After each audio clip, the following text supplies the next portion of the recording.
This is S-4 with your host, Eric Cooper.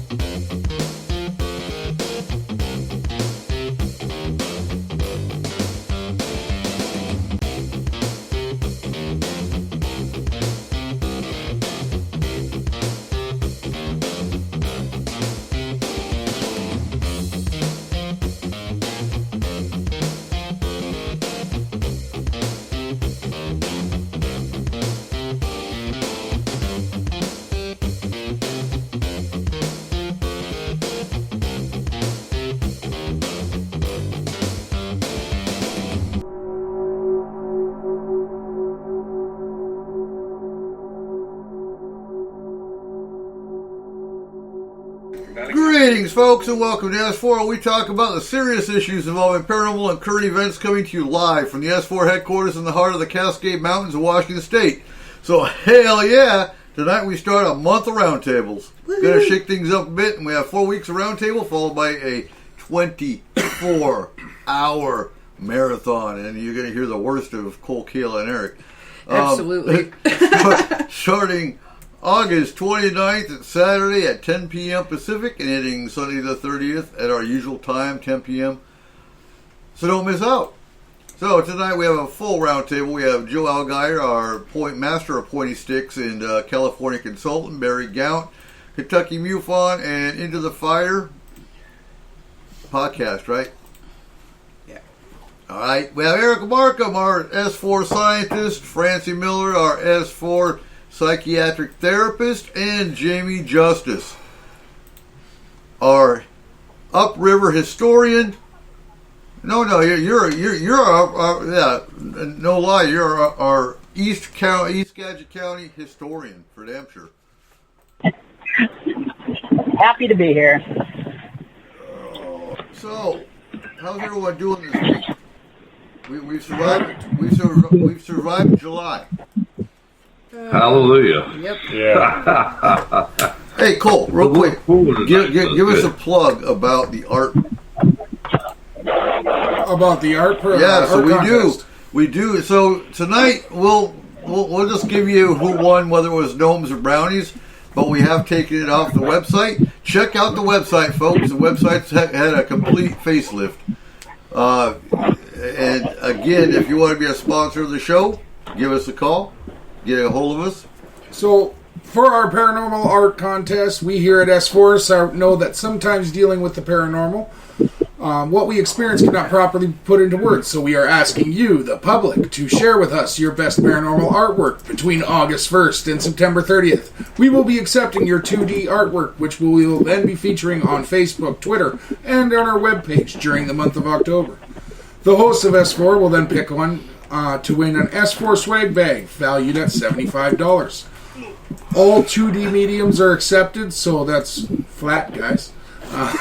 Must be 18 to enter. All artwork must be PG. No nudity, please. Entries can be submitted to s4radiowinner@gmail.com. Oh, and real quick, too, Izzy thought of this.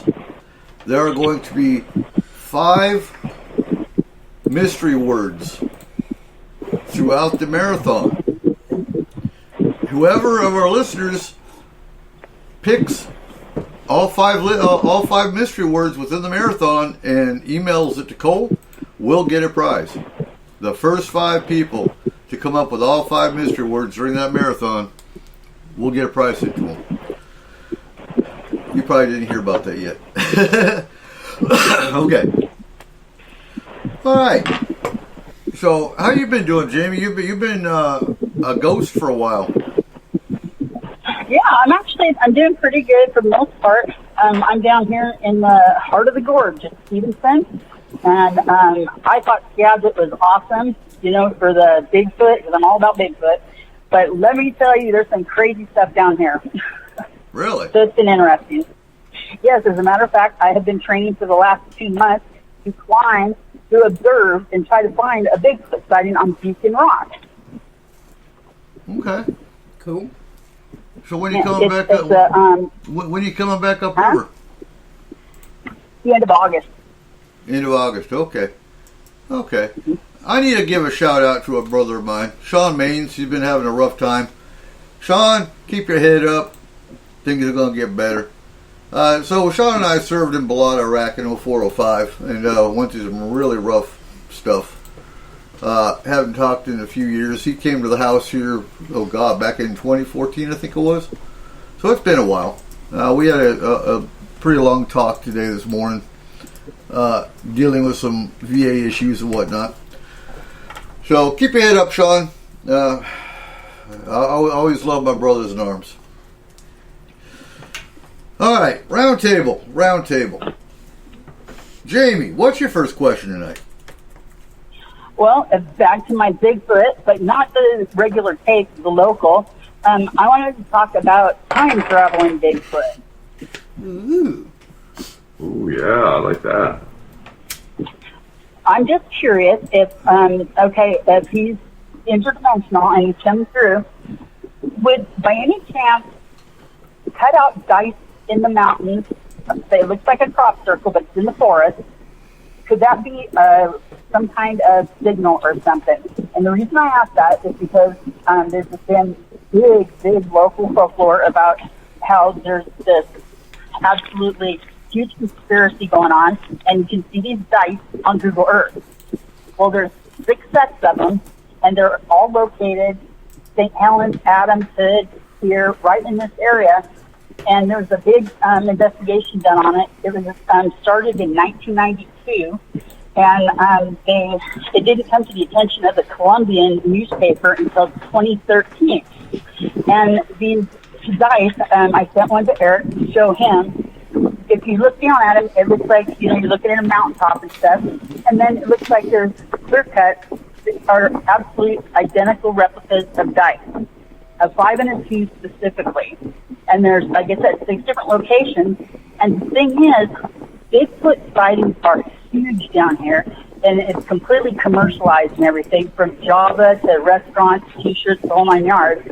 But at each and every one of these locations where these dice are, that's supposed to be just the forest experimentation, are huge Bigfoot sightings. So, you know what, if it's possible that they are lying about it, because the people will not believe that it's forest practice, because all they get is the guy, the spokesman that runs the program, and it includes the University of Washington and Oregon and the Pacific Northwest Research. I mean, it's huge. Nice. And it's supposed to be a 100-year program or experiment in which they're trying to see about the regrowth. But the only problem is the guy who heads it said he is extremely disappointed that so many people know about it that don't have science backgrounds, because they just can't understand what's happening up there. And they also said that the dice are absolutely unpleasant side effects, or his exact words, and it meant nothing. The squares were cut, they said, and the trees were supposed to be put to see about natural reforestation. The only problem is natural doesn't include dice, and nobody believes it. So, can Bigfoot be using dice? They want to know if Sasquatch is rolling traps up here. I'm sitting in the pictures, Barry and Francie, and they look just like dice. Where is this located? Oh my God! Look at that. What? He said it was an unpleasant side effect of what? Of the experiment. It wasn't. It was Oh. He said patterns were replicated and stuff. They were the patterns were squares, and they're 32 acres deep, and they were for rigidity of data, and that they did it to make things uniform. But yet he says that it was an unpleasant side effect. It was so uniform, people saw the dice. And the acronym for this is Demonstration Ecosystem Management Options. It looks like a timber crew had a sense of humor.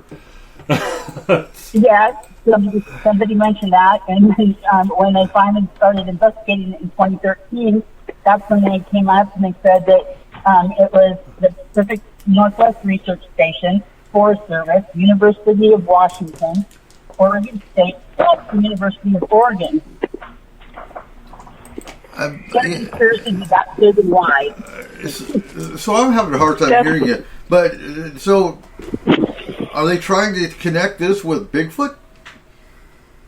Well, the researchers are not. They did not want people to take interest in it. He said that he was not thrilled about that.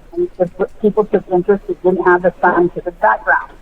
But the locals, they swear it's a huge conspiracy because of the number of Bigfoot sightings at each location. And why would it be Bigfoot and not crop circles? It's because there's no crops up there. They figured it's timber, obviously. Well, but that is the thing, though, because crop circles. So the terminology is misleading, but crop circles are anything that's embedded in ground. I mean, you can really technically have a crop circle in a pine forest or rock, or a lake that's frozen. Well, they call them crop circles because geoglyphs throws people off. Right, and that makes sense. But to me, and the reason they're saying it's Bigfoot is because of the number of sightings here. It's crazy. I mean, like you said, there's one that's supposed to hang out at Beacon Rock and all the major volcanic areas, and Beacon Rock is a volcanic plug. And so it's just really interesting that the documentation and stuff that they have of the footprints and everything, they're all by the mountains, and they're thunderbirds. People have recorded seeing thunderbirds. I'm not familiar with those, but... Huh. What's your thoughts, Barry? Well, maybe he's just like some epic D&D player, and he's out there and he's like, yeah... Got a 4. Not the 3 dice. It would be a 20-sided if he was playing D&D. Hey, we don't know how Bigfoot D&D goes. So God does play dice with the universe. Okay. Well, it also reminds me of the stair steps they were finding in the woods. I mean, there's been a whole lot of anomalies they found in the woods. Do you remember the mythology of the staircases going up and leading to nowhere, Barry? No, I don't. But really? I do. I do. I have heard of them, but I sure didn't. I don't remember what the heck it was or anything else. For me, it's been a while since I even looked into that. This stuff here kind of reminds me of this dice, like the 5. Set up like a 5 die. It kind of reminds me of the stuff that's actually around, if you've ever seen aerial shots around Area 51 or some of those areas, they have that crop stuff where they grow something in the desert or in a bad area. It's totally circle area. Mm-hmm. And it looks very strange, but the only place I ever see them is around a military base or something that's going on. Like Area 51 and in that area. So,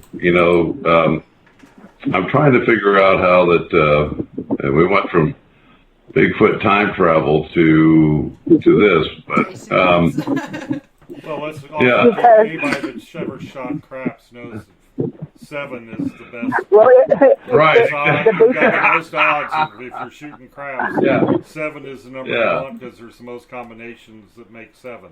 Well, when was the last fire there for the fire lines? There hasn't been one there for as long as anybody can remember around here. It's been over 100 years. There was a fire on the other side of the river that almost took out the County Cascade Lock. Okay, because I'm just thinking of like the dig outs for fire lines. Like sometimes they'll dig out a square, and if it caught fire, then it would only grow back in certain areas at certain times. But Well, no, they're admitting to cutting it. It's supposed to be a research program, but it kind of doesn't make sense because they wanted to find out how the reforestation works by leaving certain numbers of trees, like the 2 would be 20% trees and the rest, and the shape of it just happens to be an unpleasant side effect of this experiment, and they said that they want to see how it works in different climates. Well, all 6 locations are in the same climate, number one. But number two, everybody here that has worked in the woods and stuff, there's not any loggers. Nobody knows who was up there that would have logged it even. Wow, Well, when you're what's doing the property any kind- look around there? I mean, outside of that, what is that? What's the white area is it just dirt or what is that? The white area? Yeah. Substrate, just whatever the substrate on the mountain is. Mm-hmm. Yeah. When you're doing any kind of experiment, though, and especially if it's a climatized experiment, you're going to have more than one site within the same climate. Mm-hmm. You have to, because you have to have different sites For control. Yeah. Well, and if they wanted something that was easy to spot from the air, what's better than, dice? Yeah, dice. Exactly. So they're like, natural. Okay, this is our area, this is our area, and this is our area. And, looking at the dice, too, it could be set up in the way that it was like, this is area 1, this is area 2, this is area 3, and they did it 2 and 5 with numbers on dice. Yeah. I like the idea that was just so it was easily, because that stands out. I mean, there's no doubt in your mind that that's man-made or that it's purposeful design because nature doesn't make dice. Nope. Exactly, and you can even save it out by your quadrants for your experiment, as in labeling them dice 1, dice 2, dice 3, and so on. Huh. Is there physical effects happening from the area up there? Not that anybody knows, but see, that's why evidently the guy who heads the program, that's why he is not thrilled that people are noticing it, because he doesn't have the patience or the crayons to explain it to us.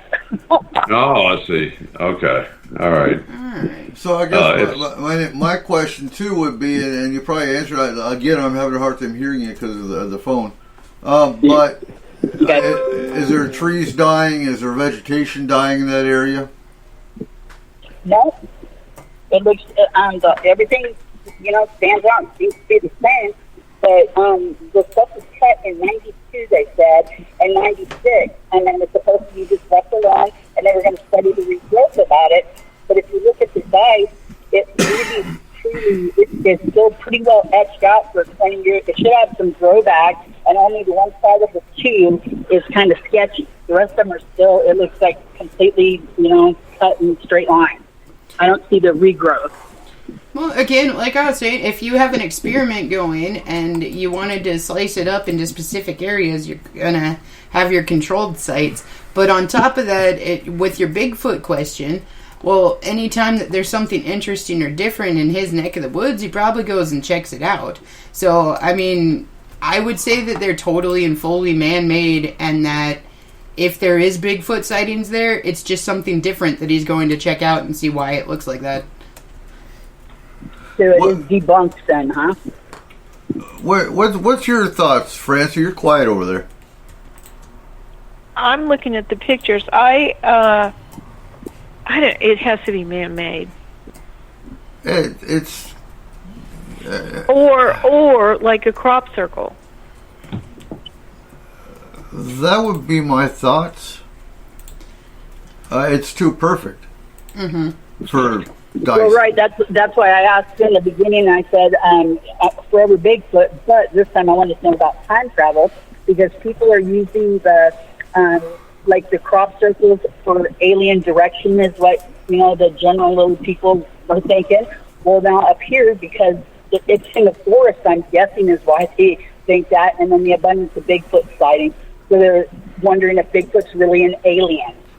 And he's using those dice to come down to the locations of the mountains.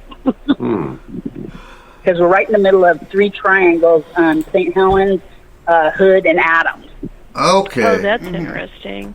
Well, and Adams is supposed to have. Has anyone seen that video of the doorway or the hangar doorway in Adams that opens up? Yes. Yeah, yes. I've seen it. Yeah. So I mean, is it feasible? Bigfoot's the alien? It could be, but my personal opinion, no, he's not. It's not a stretch, but I just don't think so. I think he's an interdimensional being, yes, but I don't think he's alien. Because there's been sightings of Bigfoot running away from spacecraft. So I still. He doesn't like to be probed. No, I do still kind of fall under the belief that if humans are being abducted by aliens, why couldn't Bigfoot? Well, I think any animal. Oh, absolutely. Right, because they're doing like you look what they're doing, or what they're reported to be doing. It's just like we do when we're surveying a new research area. You set up pit traps to see what's going to the water, what's coming out of the water. You catalog, you identify your creatures. Like salamanders, they'll nip a toe off too. Right. Which I always hated. I never did it. But Gross. well, I didn't buy the argument they don't feel it. Blah blah blah. You're nipping some. Well, don't get me started on that. But anyhow, it's like they're doing. It's like they're doing a wildlife survey, like we would. Right. Well, there's wildlife that are found that are mutilated, just like the cattle mutilations and the human mutilations that have been done. So, there's no reason they can't be abducting Bigfoot as well. Mm-hmm. Moving on, Francie, what's your first question tonight? Okay, this is kind of a head scratcher too. Oh God. Let me tell you a story, and then I'm going to ask what you guys think about it. So, in 1876, in Olympia Springs, Kentucky, which is about 53 miles from Lexington, like toward west, it's kind of like close to West Virginia. Right. There was... It's close to that. Yeah. There was an anomalous, weird incident experienced by a Mrs. Crouch and her grandson. And it happened in March. So they were out early working in their preparing their garden, and so early morning, and the sky was clear, and all of a sudden 1 to 3 inch pieces of meat began falling from the sky.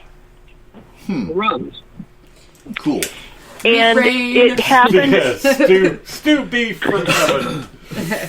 It happened over about a 100 square foot area, so it wasn't widespread. It was very localized.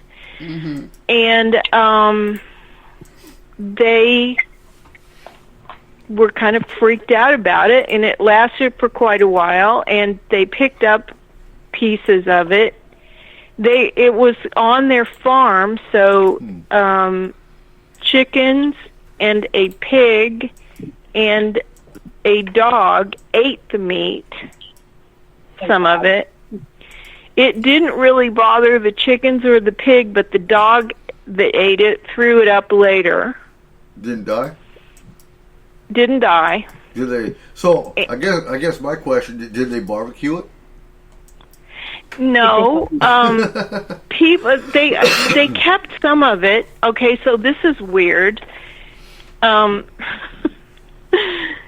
is still a jar at Transylvania University in Lexington, Kentucky, at the Usnick Museum of this. There's a sample of this meat, and I don't know if I would do a DNA analysis of it now, but I don't know if that's been done. Somebody long years ago looked at it under a microscope and decided that it looked either like either like horse or human child. I mean, like microscopically, it was right. Similar to those two things. At the time, like this got, lots of press. Mm-hmm. And so they found an Irishman who said he would taste it. Irish dude. We'll taste anything. And so, like, he was like, they had an audience and all of that, and I think they cooked it for him. And he was like, oh, if I'm going to eat this, I have to have side dishes because I don't just eat meat. And so he kept like delaying, and finally he just totally backed out and couldn't do it. Seriously? So he never ate it, and he said it was due because it was Lent. He didn't do it because he wanted some macaroni salad and potato salad. Right. Admit it. What year was it? So is the question 1876, March of 1876, and it's called the Kentucky Meat Shower. So have you ever heard of this, Barry? Heck yes. I have heard of it. In fact, it's in Weird Kentucky, the book. Is it? Kentucky. Yes, it is. Uh-huh. I've got a copy of it. I've heard about it. It's actually north of me and north of Mammoth Cave, and the area around it was Nolan Lake. And it rained, I know where that is. Yeah, and it rained. It rained meat for over an hour in that area. Yeah. And it was in the trees. It was everywhere.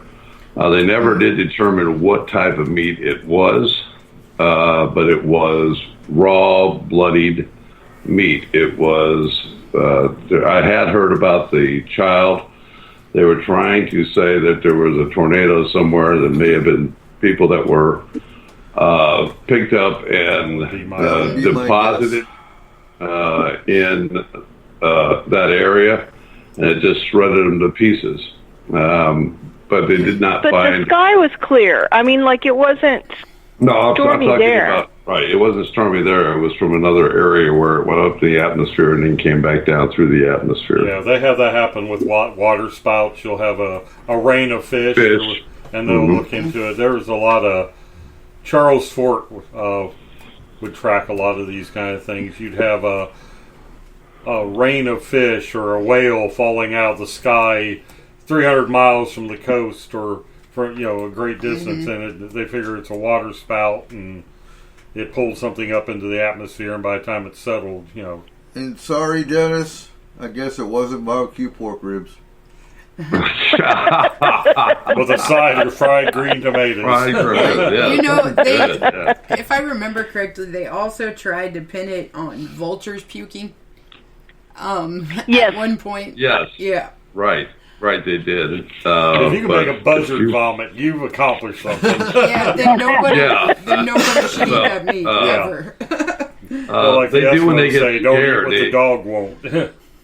One of the things about a buzzard is that they get scared. That's a defense mechanism for them, and they'll upchuck, and it's the stinkiest, rankest dang thing you ever want to get near. I can see a buzzard right now sitting in one of my trees. Oh, God! Go scare him! Do not. Yeah, do it. No, do it. They're too big. If you're a wildlife photographer, for the love of God, never scare a rookery of herons because they will do the exact same thing. Throw a point stick at it. Just throw a point stick at it. It'll upchuck. Anyway. Okay, I got an idea on this rain of meat thing. It's kind of out in left field, but hey, I'm just thinking outside the box. Uh-huh. You said it was 1870s, right? Mm-hmm. 1876. Okay. Can we all agree that there's lots of stories about finding mutilated cattle and other animals that UFOs might have done in fields, Yeah. right? Yep. But that's now. Right. Maybe in the good old days, they used to beam things up, or however they got them up there, mutilate them in the ships, and then when they're done, they said, "Oh my God, look at this mess!" So they had to open the door, and they get a broom and start pushing the stuff out, and it just rains down on Kentucky, because Kentucky's weird. And there you go. There's your answer to your raining meat. Yeah. Well, You know, so- you can't say that's not, that's plausible. Well, yeah. Well, and- it is. And the first actual documented modern day animal mutilation was in the 1960s with a horse named Tippy. Was it the 60s or the 70s, Barry? I want to say it was like 70s. 64. Yeah, it was the 70s, I believe. 70s? 71. For some reason, 71 That pops into my head. That sounds right. Well, I've read about up there in Washington where some hunters ran across some elk that Yeah, were Yeah. 80 foot Yeah. up in a tree. yeah. Right. Oh my Right. gosh. It's like, well, those obviously got dropped from the air. Yes. They didn't climb up there with their little hooves. Well, they were flying elk. And Santa Claus, Yeah. Santa Claus might have used elk. Yeah. Reindeer. Reindeer. Yes. Reindeer. Santa's had a Santa had a crash. Oh. right. But didn't they, when they changed the elk and they brought it down from Canada to the valley and stuff, didn't they fly those in too? And like drop them, like when you move something to one of the preserves or something? Don't they move them by helicopter sometimes? Helicopters, airdrop with that? Helicopters have been seen at some mutilation sites, but generally speaking, the animal mutilation sites have been confirmed that they're actually dropped from the sky. But the helicopter factor is actually rare. They do see lights in the sky. They don't hear anything. Yeah. And there's tracks that just disappear, and no tracks around the animal. Well, maybe it was just some random hunter and they decided to dispose of a bear in the same way that we decided to dispose of that whale by blowing it up. Do you remember those big whale chunks? Oh, that was funny. That was hilarious. Yes. Well, this was a larger area, and it would have probably taken 20 to 50 bear to do that because there was meat everywhere. I'm going to go with either potentially tornado remnants or animal mutilation. UFO housekeeping? Yeah. I'm sticking with UFO cleaning up. Is there any mining go that activity way. in that area? When I first heard about that, that was the first thing I thought about. It's the UFOs dumping out parts that are left over from their experiments. Yeah, because in 1876 they wouldn't have had the laser technology necessarily as they did in the 1970s. I would right. say it was a hell of a lot less sparsely populated, and UFOs were not as part of the normal zeitgeist of the community. I mean, they weren't being as cautious. It's like, well, hell, these yokels aren't. Oh, that's a good idea. They weren't being as cautious, and the guys in charge said, look, you can't dump stuff over Kentucky anymore. You got to fly out over the Atlantic, then clean everything out. Right. Fish will take care of everything. No, I would like to see some DNA testing on it to make sure that it's actually meat, because honestly, there are red algae, and those can and have gone up into the sky, and that's what's caused red rain and certain things like that before. So if it was an algicide instead, then it would look like meat if there was enough of it. There was plenty of it because it was hanging from trees and on the ground and everywhere. That actually sounds, the algae idea actually hits a little bit closer. Because they form proteinaceous There's proteins in there and everything else. Do. So with the testing that they had back then, they would have assumed it could have been meat. Well, hey, Kentucky's your realm, Barry. Is there any way you can push to get a sample taken care of? I'll tell you one thing. I will gladly go if Transylvania College has got a sample of that thing, and I'll go over by Lexington, and I'll look at it, and we'll get an answer for you. How about that? Perfect. Excellent. It's in the Monroe Usnick Museum. Monroe? If it's plant Monroe and then USNICK. if you can get it under a scope, look for cell walls. Yeah, and if it's plant-based protein, then I'd definitely go with the fact that it's Right. red algicide. Well, if it's got a Tofu. rigid cell wall, it's plant-based. Even striated muscle tissue necessarily doesn't have a cell wall. And JoJo takes 20 leftovers for 1,000. Yeah. Absolutely. And can we find an Irishman to eat it if we get a sample? No, right here. Yeah, we got a table full. Let's stop eating random meat from random places. We've seen what It's only over 100 years old. Right? Yeah, exactly. What else could go wrong? They did that with. It's cured. Yeah, Yeah. it's Well, definitely it's cured probably- by now. It's probably in formaldehyde and toxic by now, but they. Yeah, even that- better. There was an adventure radio host named Lowell Thomas. People that are my age will probably remember the Lowell Thomas Remembers and his travel. They dug up a mammoth in Siberia or Alaska or something and decided to cook the meat. And it's like, well, what did it taste like? Well, it's taste what you expect 20,000-year-old crappy meat to taste like. Freezer burnt hamburger. Right. Tasted like. All right, so Joe, what's your first question tonight? That's spam. Oh, let me see here. I got them written down somewhere. All 24. Let me see. I got a couple big long ones, but they're probably going to get short answers. So let me give you something short that'll maybe get a long answer. Either way, I can give you a long answer. What was the first? Yeah, bloviate. What was the first paranormal case you investigated, and what was the most frightening? Oh, God, yeah, I can't think that far back. I would Cool. say. Well, It wasn't a Lyman. frightening this would one. be pretty Lyman. simple. It wasn't frightening. Not really. Well, All I right, Barry.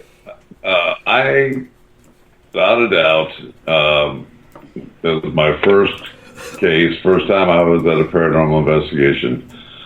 It was in, I'm kind of shy about the year 75, 76, maybe. It was a long time ago. But it was the, good gosh, Franklin Castle in Cleveland, Ohio. I got the opportunity to meet Hans Holzer and do an interview with him when I was doing radio Oh, cool. back there. And we had these nice Marantz recorders and everything else, this double stereo deck. And I got an opportunity to go with him and do sound with him that night. He asked me if I would attend his ghost hunt, if you will, or investigation of Franklin Castle. And I got to go to Franklin Castle. And we got to see, we saw, I personally smelled smoke. I saw odd writing on a mirror that could have been there beforehand. But to me, it was pretty interesting. I looked at it for a pretty good while. I don't know exactly how it appeared. It seemed to be related to a question that someone asked about the Franklin house and what was going on. Took pictures. They took pictures, everything else. But it was a great investigation. Scariest investigation to me is one that I worked the first time that I actually ran into a full-fledged demonic in a residential home, and it was probably 20 feet from one wall to the other. And I was standing there and got thrown in the air all the way through the air 20 feet, hit the wall, and slid down the wall. And that's when I knew that you could die from this. Yeah. I mean, it hurt. And I went, at the time I was going about 250 pounds. And so when you can throw a 6'6" guy 220 feet in the air, you're doing something pretty impressive to me. So, right. And that was the first deal. And in fact, it's kind of like it's almost didn't make me want to go back. It took me 3 months to get over that. I mean, three hard months and some serious thinking about ever returning to this field, but I did, and I've seen several since. I mean, I've run across a few since then. They are few and far between, but they are extremely dangerous. They can kill you. Definitely. So you have me thinking, Joe, because I mean, I've been doing this since 1990. And in 1990, before I really got into investigating, I guess the scariest would be because it was scary because I couldn't help the person because I didn't know how to at that point. I was really new to investigating as far as that goes because I was kind of thrust into the paranormal by the paranormal. So I was in Stuttgart, Germany, and half of our unit went to Desert Storm. And I didn't go. I was a private, and my section actually didn't go.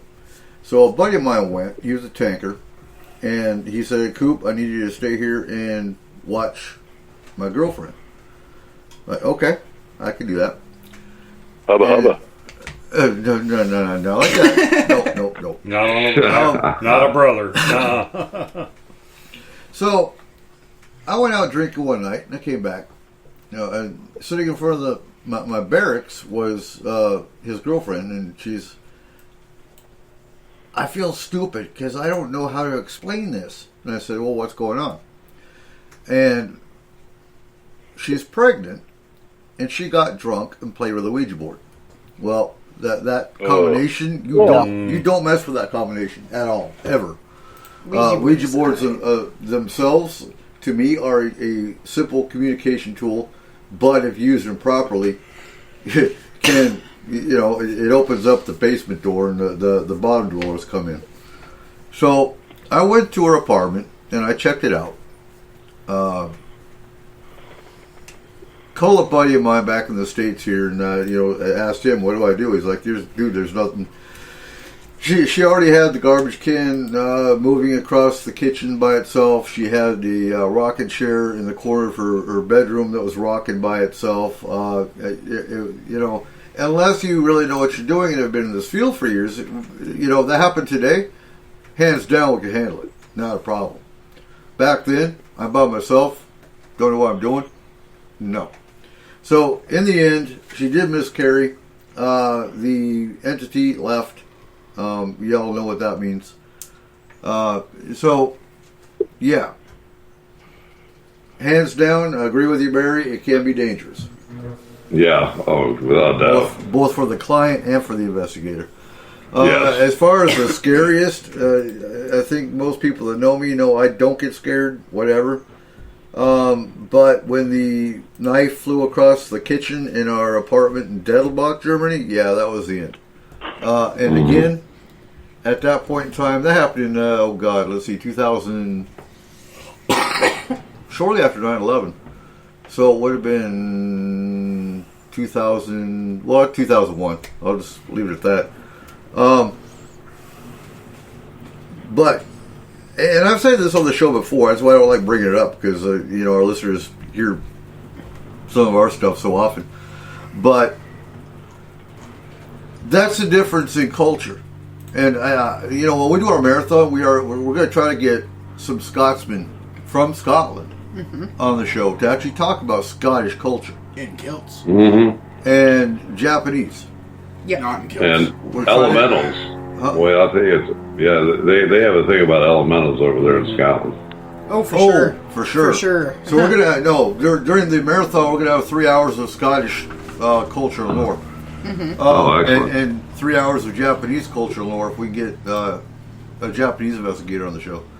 But anyway, the point to my story here is when we went to the German housing and explain why we need to move to base housing.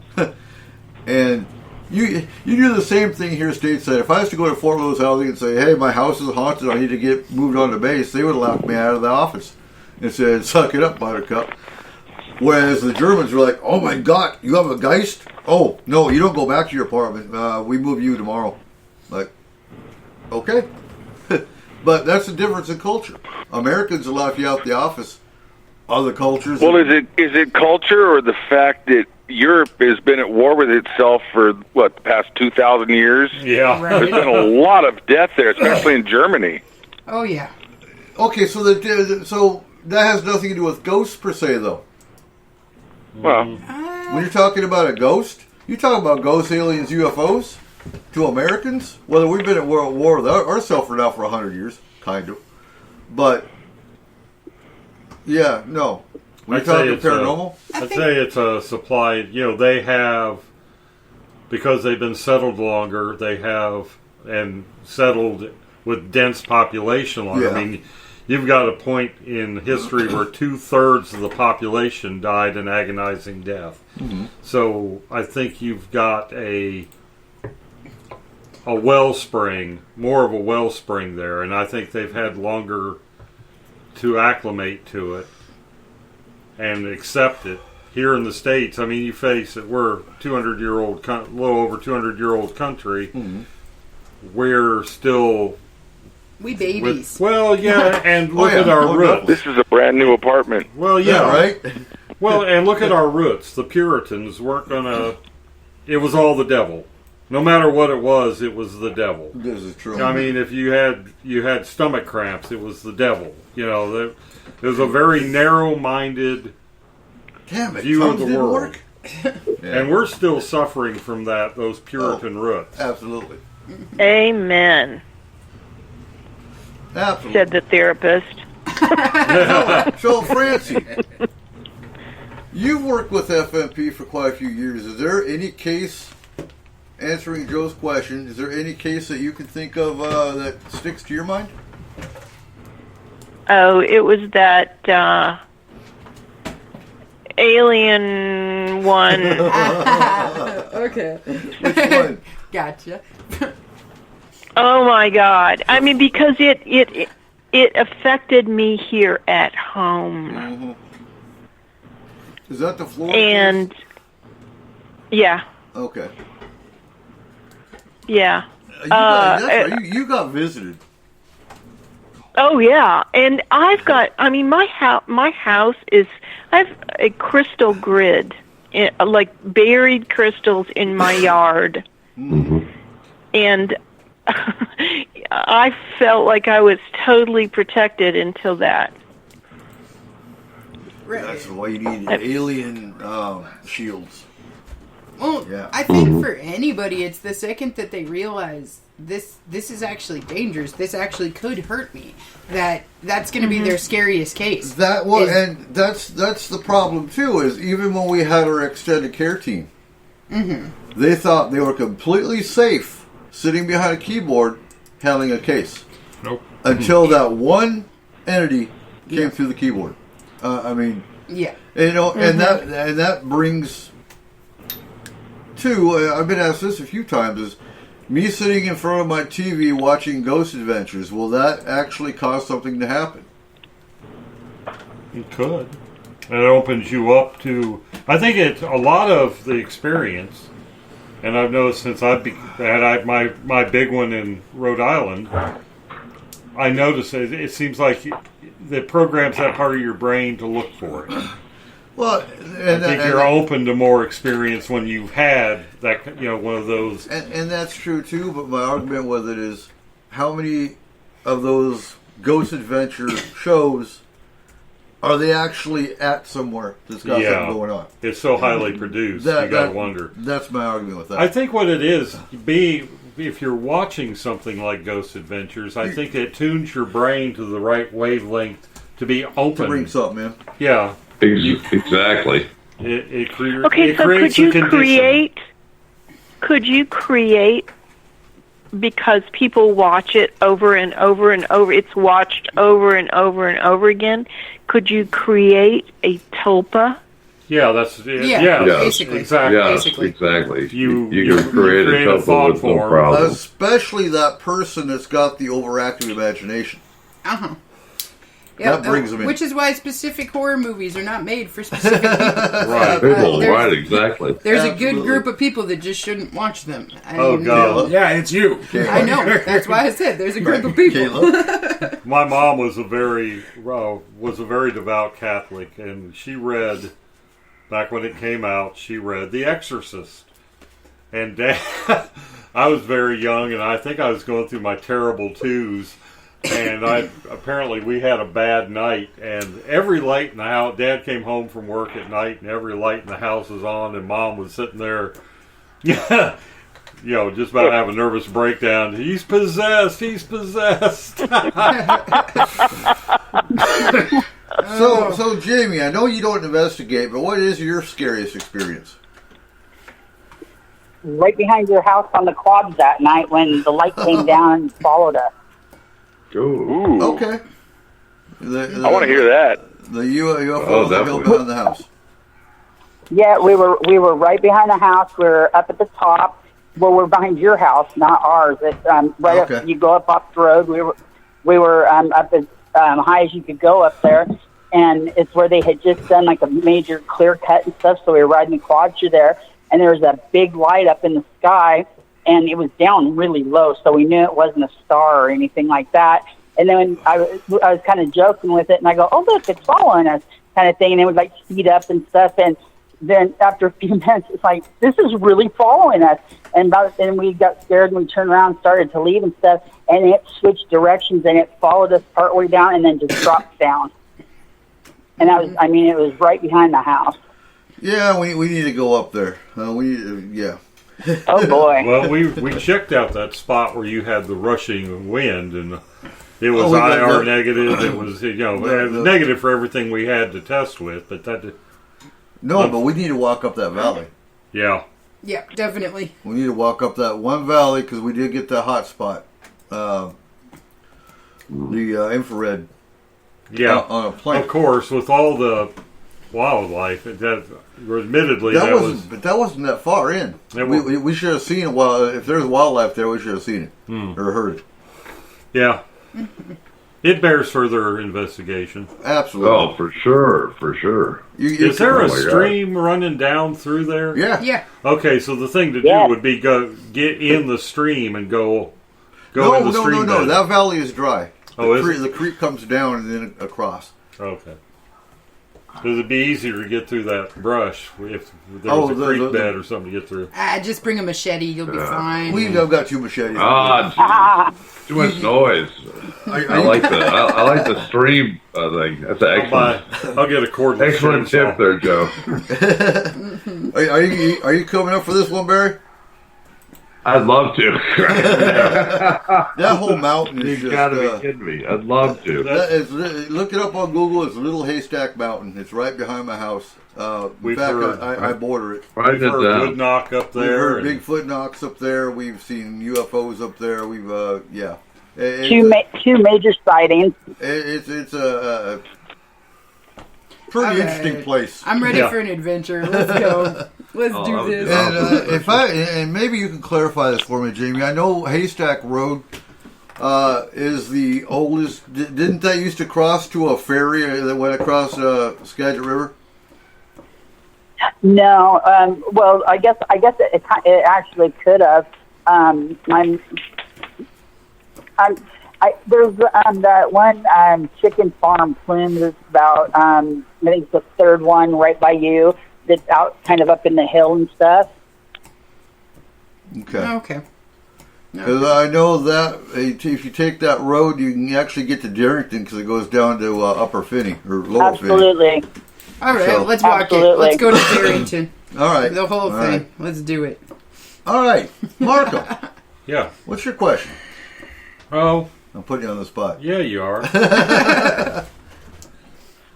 Does the lack of Okay, this gets into the argument between waving technology around and actually doing scientific research on the paranormal. Does it bother any of y'all that a lot of these teams, they go out there, they wave EVP or they wave EMF meters around, and we're doing science. To me that's crap. I mean, I've even got the difference, I think, is they're not getting any kind of baseline. They're not really recording any kind of atmospheric, meteorological. I mean, it's just, we got an EVP or, we got an EMF. There's no science. There's no science behind that. Am I being too rigid on this, or do I have a... You're right on the money. Yeah, you are on the money. My opinion of that is you're playing with an EMF meter and getting an EVP is not science. It's playing with technology. It's playing with toys. Mm-hmm. Okay, we're in agreement. Oh, yeah, absolutely. I'm trying to formulate for S4... Right. Formulating a sheet that we can, so that we can go on site, get radiological, get your EMF, get your baselines, and have something to compare to. Go back to the site and compare it again. Right. You've got real you data. Need your control. You need your control. Yeah, there's got to be like the hotspot on South Granted, Highway. it's hard to find positive and negative, reliable positive and negative controls for what we do because it's so sporadic, and what reproducibility is the biggest issue with paranormal investigating. So that actually kind of brings me into my first question of the night, which is, with all of the Starlink stuff that's going up, and with all of the new 5G towers and everything, is an EMF reader even going to be... That's right. We talked about that. Useful at all. Look how the Mel meter was going off the other night, just because you and another member were, downloading apps and playing with apps. You see, that's what I'm saying. I was 6 feet. Well, I was at least 6 feet or better away, because we are social distancing. So I don't think that EMF readers are going to have any validity come a few months from now. Well, that's where taking your baselines is important. That's exactly Every time I see one of these shows where the guys go nuts because their EMF reader goes off and they're in some house, the first thing that comes to my mind is the neighbor probably just came home and opened his garage door. Well, something like that. Mundane. It's not just that, Joe. The first time I walk into a client's home and my EMF meter's going off, I'm pointing it to where the target is. And it's probably going to be either the TV is on or the damn router, power box. Power box. Bad grounding and wires. Yeah. Well, it's like at my house. I just vacated in Winston-Salem. I walked in there. My baseline was 76. My baseline is 0 in my house. Yours is 0. Well, I take that same tri-field meter to the place I inherited up in the mountains.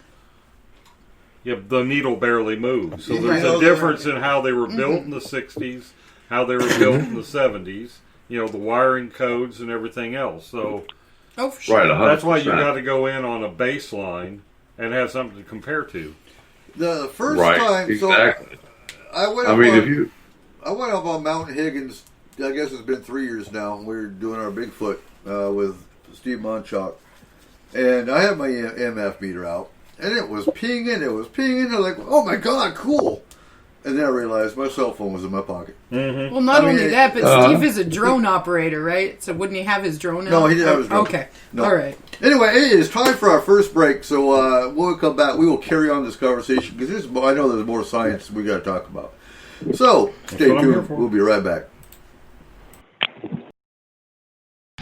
You are listening to S4 on Spreaker.com.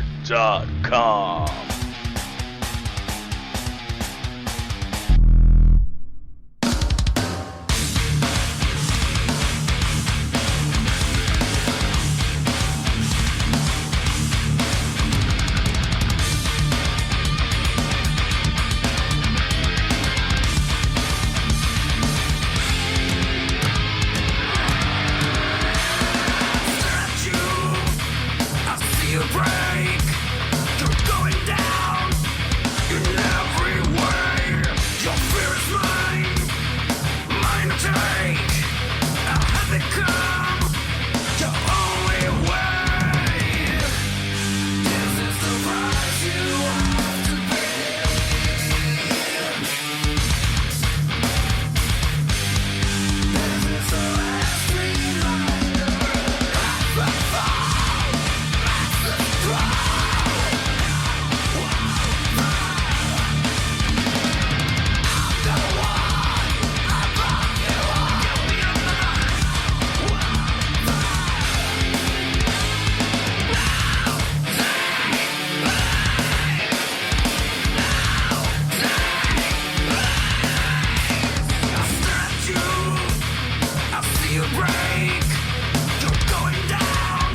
Welcome back to S-4 with your host, Eric Cooper. And welcome back to S-4. It is our first of 4 monthly roundtables. And we're going to shake it up a bit. There's going to be different voices on here each week. Well, kind of. We'll have a new person here and there. Just to shake it up a bit. So, we've all done one question, well, some of us. Yeah, some of us. So, I'm going to hit on ethics really quick, because something bugged me this week. Ethics in the paranormal. Really a hot topic. For me, we had our own code of conduct. We had, a lot of teams don't. Who thinks it's unethical? What's his name? The guy from Wants to Be a Millionaire, Regis. So Regis died last week, I think it was, or 2 weeks ago, recently. Within a week of him dying, you've got a guy, famous guy on TV, I'm not going to say any names, is going to run out and get the first EVP of Regis. Was it Zach Baggins? Please No, tell me it wasn't Zach. Oh, okay. I have no problem saying names. Personally, and it was always the FMP philosophy that a basic spirit, you give them 5 years, at a minimum of 5 years. Something drastic, I would say 10. One, it's disrespectful to the spirit. They don't know they died half the time. And two, and and foremost, it's disrespectful to that family. Do you really think the family wants to hear some crackpot?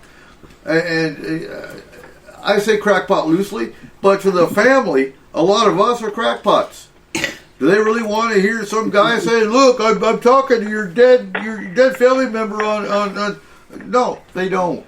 No. So, who do you guys think it's ethical? And what's your philosophy on how long do you wait after a disaster? Leave the dead alone. Yes.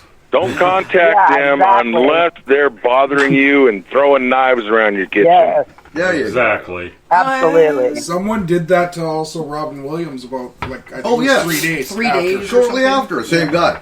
Yeah. Was it the same guy? Same guy. Well, it's somebody. Prick. That's somebody trying to get their own relevance and their 15 famous minutes of people. fame. He goes you know. on TV and does this crap. It's like, really? You know what? Come on, name names. Who was it? Steve Huff. Oh, that Oh, good Lord. Okay, rat, you know rat what? turd wrapped in skin. I would have to disagree in certain cases. If the I would family have to comes, say, okay, if the the only family exception, were to come to you Agreed. and say, "Hey, And I need some help with this," that, I agree. Right. That's the only Yeah. exception. If the to that family, rule. it's only ethical that short a time if If the family wants to gets know, involved. maybe they want to know where an heirloom is. Maybe they want to Yeah. know where the what. At the same time, though, I want to do a little digging into the family then because I want to know if he liked them. Well, okay, yeah. Right. Well, the other thing too, though, is if it's a super active spirit and it wants to get something across and it will not leave you alone, Okay. there's a difference there too. Yes, But going to the but scene, that's still that's Yeah, going to he be said family calling you Yeah. in. Yeah. that's the difference. This individual went to the scene of an accident, went to the scene of disasters. Exactly. No, hell no. And most of the paranormal community called them out and said, "What the hell are you doing?" Yeah. Yeah. But what's your code, Barry? Well, I'll tell you what my code is it's about what happens at a house or a family or anything like that first. I mean, it depends on the situation and what's going on. Now, I'm going to tell you something that's all my friends and everything that know me is that I tell everybody that when I pass, you better be putting out every EVP recorder you've got. I want people dressed as the Grim Reaper standing in the corner not saying a damn thing. Because that's what I want to go out at. You know, that's what I've done. On the Grim Reaper. Yeah, you know, and so, yeah. And so, and if I want to speak, then somebody can get it, you know, and everybody around me knows that. So that's just me. But no, as far as going out and, you know, that's like waiting for cruising in a cemetery and just waiting for the people to close her up, drop the flowers on it, and okay, we're going out that night and trying to talk to whoever's sitting there. That's ridiculous. Well, you know, you've got to have that's respect for the dead. I've heard of teams that, you know, and these are the teams that give us all a bad name because you've had teams that go into cemeteries and they knock over tombstones. They, come on now. One, I don't know of too many cemeteries that even allow people there after dark. Right, they don't. They don't. A lot of them don't. So, and that's one of the reasons most of them don't, is because of paranormal investigators. And I say that, again, in quotes. But in my opinion, that should almost fall under desecration of the dead at that point because it's too soon. Right, exactly. You know, the biggest thing about it is, and I'm going to tell you my philosophy and what I've done. I have walked up into old graveyards and I've found old graveyards, and I've had an EVP recorder and I've gone up and talked to them, and I've had some of the weirdest EVPs that I've ever gotten because I'll say, hello, and I'll read the tombstone off. How are you today? And everything else, and I'll get an answer going, hello, sir, how are you? You know, and which is awesomely That's cool. awesome. yeah. Well, you can get I'm not doing that kind of stuff because it's there are some places in Kentucky, old farm graveyards that are not marked and everything else. So you're kind of doing a service also, saying, hey, by the way, Historical Society, we've got a cemetery over here, we got this going on over here. Right. We need to make sure that people know about that, where it's at. But like I said, you don't, I'm not a big fan of even doing a cemetery because there's dead people there, you know? They're cool, though. Right. If they want to talk to you, fine, but don't call out someone specific. No, I think Can you imagine? Elvis probably doesn't get any rest. No. Right, exactly. That's why he leaves the building. In Mary's area, I would love to go back to the Mammoth Cave area, like around Houchins Ferry, where you have all those awesome. Spanish flu and milk fever family graveyards. You'll see Grandma, Grandpa, Mom, Dad, and like 10 of the kids that all died within days of each other. So Dennis has a question for you. K-Rock, I mean, the K-Rock area, all that area around there is great. I mean, but it's old. And if you're researching and everything else, and there are tons of graves around the Mammoth Cave area that they're still That's where I'm at. And there some people are, I actually even taught a guy how to douse for him, and he did dowsing rods, and then he was finding them, and they decided that they were going to buy. Actually, he was so dead on with it that they actually bought a ground penetrating radar to make sure that it was correct, and they use it now too with him, and it's pretty amazing. So that whole area, I mean, it's a fantastically historic area. But my favorite thing if you're going across the river at this one point heading toward Houchins Ferry, the actual ferry is a converted Ford 8N tractor with a paddle wheel on it. It's freaking great. Oh, exactly. It is. Yeah. I was watching it on Friday. Did you say that? I'm right there. At Mammoth Cave? Yes. Yeah, they're right across. We're 15 minutes away from them. Look up Houchins. Where are you Ferry. at right now? I'm right in the heart of the gorge. It's on Stevenson, and we're at, I'm not sure which direction of the Bridge of the Gods, and then Cascade Locks is right on the other side. Mm-hmm. And you've got Mammoth Falls. I think it's right past Bonneville. Not too far. Probably about 15 miles from here. Yeah. I did a case in Bonneville not too long ago, and it's very interesting. It's still an active thing. There's some weird creatures running around up there also. The Kentucky Goblins? Wonderful. Well, I'll tell you. Real quick, Dennis has a question in the chat room, and this is more, I've never heard of this place. I don't pay attention to famous sites, but has anyone heard of the Oman House, and would they visit during the evening? Like I said, yes and yes. Yes, absolutely. Where's the Oman House? I've never heard of that one. I'm looking at it.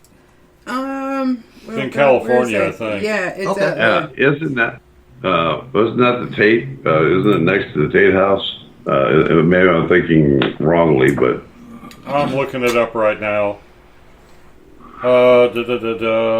As far as the Sharon Tate, that's where Sharon Tate was murdered. Tate's right, exactly. Yeah, the whole Helter that's right Skelter next to thing. it. Yeah, he built. I've had him on the. Indian I've had Burial him on Ground. the show before. Yeah, She is apparently very active because I've heard that people go to her grave with just like cassette decks and get EVPs from her. I mean, that was such a tragic. I'm sure that the trauma of her death has probably released some kind of psychic energy from her. Yeah, I've had him. I've had him on our show before, and it's a great place. And he was having an activity while we were doing an interview, and I've been asked to go out there. I have not been able to go out there, and heck yeah, I'd do it day, night, anytime I could do it out that way. Right. The Tate House doesn't exist anymore. It's been bulldozed. Right, exactly. The Tate House is gone. This is right next to it. Right next to it. Cielo Drive. Yes. And it doesn't. It doesn't really matter if you go in the day or the evening. They're going to be active regardless. I've always wondered, though, if sunlight. The reason that the prevalence of mythology is the ghost comes out at night is maybe sunlight. Because look how the sun affects AM radio. Right. And it's not till after nighttime when the stratosphere's calmed down and there's less, radiation in the sky that the AM stations come out. Maybe that's something I want to investigate. Radiation. Yeah, I'm saying maybe solar radiation has something to do with the ability of these entities to, manifest. Well, I tell you, I'm at Octagon Hall down in Franklin all the time. It's one of the most haunted places within that I feel in Kentucky. It's in the south, and it's right off of 31W. Yep. Almost near. We're not too far from Tennessee, the Tennessee line. But it sits at about the 36.5, 36.6. Not far from Russellville. Latitude. Yeah, and it is. I mean, I'm there during the day. I'm there during the nighttime doing novice hunts and that kind of stuff. And let me tell you something. That house, it doesn't matter what it is. It's that active. I mean, the ground is saturated from blood, not from a battle, but people being injured and amputations and everything else. There's been 9,000 Confederate soldiers there, 5,000 Union soldiers, atrocities all over the place. And that it sits in an ancient land. There's, cave systems, and it's part of, there are tons of cave systems around the area. Mm-hmm. And whenever you get in that area, plus there's a ley line, magnetic ley lines running through it. So, you got an underwater stream system and sitting on limestone. So you've got all kinds of opportunities to have things. Lots of quartz. Right, exactly. And there's certain times when it's during the day it may be dead, but you can walk in and flip a light switch. And man, if you're going to have a storm and it's going to rain, and which could play to your theory, if it's going to rain and you get a lightning strike or whatever, hold on to your hats because man, they're going to use that energy like nothing. I mean, it's like amazing. So. That's what I can add to that, but yeah, I know, it's perfect. Cole, you had a question tonight. Yeah, I've got a few questions. Mm-hmm. He's got 3 of them, I bet. At least the Riddler. So, yeah. This is a opinionated question. God. Do you believe that every alien race has some concept of mathematics, and do you think it is the same as ours? Huh. Yes. Math is universal. Yes. Math is the language of physics. You can't put a UFO together without math. But do you think it's the same as the humans? Well, I mean, I would assume that there's different variations, obviously, but that might be based on some different base 8 or a base 10 or a base 12, but right, they might not call pi, they might call it something entirely different. Right. But it exists. It would still be the same number. That's universal. Yeah. Isn't the idea of time based off math? Time is an illusion. Time is irrelevant. I don't think they. Time is a human construct. Yeah, I don't think they recognize time. Math is also a construct. 100% right. But there is no time. Math has a basis, though it is an abstraction. It is an abstraction of laws of physics. Now, with that... Okay, but... Yes, except for the fact that the laws of physics, let's get into that. The laws of physics are a construct. It's something we may call it discovering, but we're not. It holds true because our I've got a bad method opinion of that stuff. Well... To a point, I think that viewpoint is correct from a human standpoint. But if you take away human bias and just look at straight physics, that's still human bias. Well, it's our observation of how the universe works, though. That's what I'm asking. If I take this pack of cigarettes and let go, it falls at a it falls at a specific rate. I mean, everybody heard the cigarette pack fall. Yes, except for the fact Right. that our idea of physics and the way that our world works is based off of gravitational pulls and everything else. They don't always It's not have gravity. just... But there's certain things like angular momentum, conservation of energy. You know, some of the major Good question. building points that we're noticing that orbital mechanics works the same here as it does in other solar systems that we can observe, or other planetary bodies. We don't know that for sure. That's the problem. Well, Without actually going there, we don't know crap. Well, and if you take it down to the quantum level, we don't know anything. That's true. So if we're talking Exactly. that kind of thing, then it could be a completely different construct. And I think the answer to the then question you throw is- the elements in. We know they have elements that we don't have. Well, we're getting away from the The basic question. the basic question is mathematics. I think that's going to be universal. They may not call this one, but I'm sure that their concept, if you have one thing and you add another thing, you have whatever Two. their word for two is. Yeah. Yeah. I Okay, think so you're so. talking I like think that basic math construct Could it? would be Or is there a possibility that if you add 1 and 1, it equals 3 there. It's 5. no, Nope. you get 0. well, 1 and -1. Then you got some really dumb aliens. That's the three-fingered Well, one. I because they think, can I only think count the the six. precepts. So. I think the precepts are going to be universal in mathematics, but I don't think the concept. You know, they probably have much. Well, if they're getting here and learn, they either know how to warp space or travel in subspace or get past E equals mc squared. They've got some kind of upper hand in advanced mathematics that we haven't come across yet. Yeah. No. I'll tell you, definitely.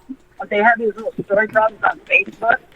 And if you can look at the responses, it'll be, like if there's so many legs in this room, and you walk in, the pig flies and all this other stuff. How many legs are in the room? And the first 10 people that will respond, you'll get 8 different answers. And I've seen some of them that have gone on to like in their 40s, and nobody can get them correctly. And these are supposed to be like, functioning adults and stuff, and nobody can figure out the simplest story problem. It's really sad. Yeah. I'm a bad offender of that. I couldn't. Yeah. But that's the thing. There's a difference between being like not so great at something and having the actual premise of it be wrong. You know what I mean? True. And that's one of the problems that I have with science, because some of the people who have spent so long building their theories on certain things can't let go of it even when they see a difference. And they cut into it like crazy, and it's like even talking with DNA or anything else. But, I think that we have to make room for changes and new things, because look at how Tesla and Einstein and everything else, they were talking about getting some of their stuff from the conscious field, Well, and that's the whole I think thing. that's really right, exactly. So that makes mathematics universal anyway, so that automatically brings that, because you're talking to some of the greatest minds in the country who are all going, I'm getting this from another source. So there was is also mathematics the whole thing. a There was the whole thing with Niels Bohr calling in Einstein saying, I think we are, we're setting up these experiments, but I think by observing them, we're skewing the results. True. And, we exist. I see Cole's point in that our way of observing, it's augmented a little bit on both sides, but basically we've got this very narrow band of the electromagnetic spectrum that we can observe. And there's True. You've got the far infrared, the far ultraviolet that, without a lot of instruments and a lot of technology, we just can't see beyond that. Plus, it's like we're making observations in a universe that everything we see has already happened. You look up in the night sky, that's not real-time observation. You're seeing light that's been traveling for billions of years.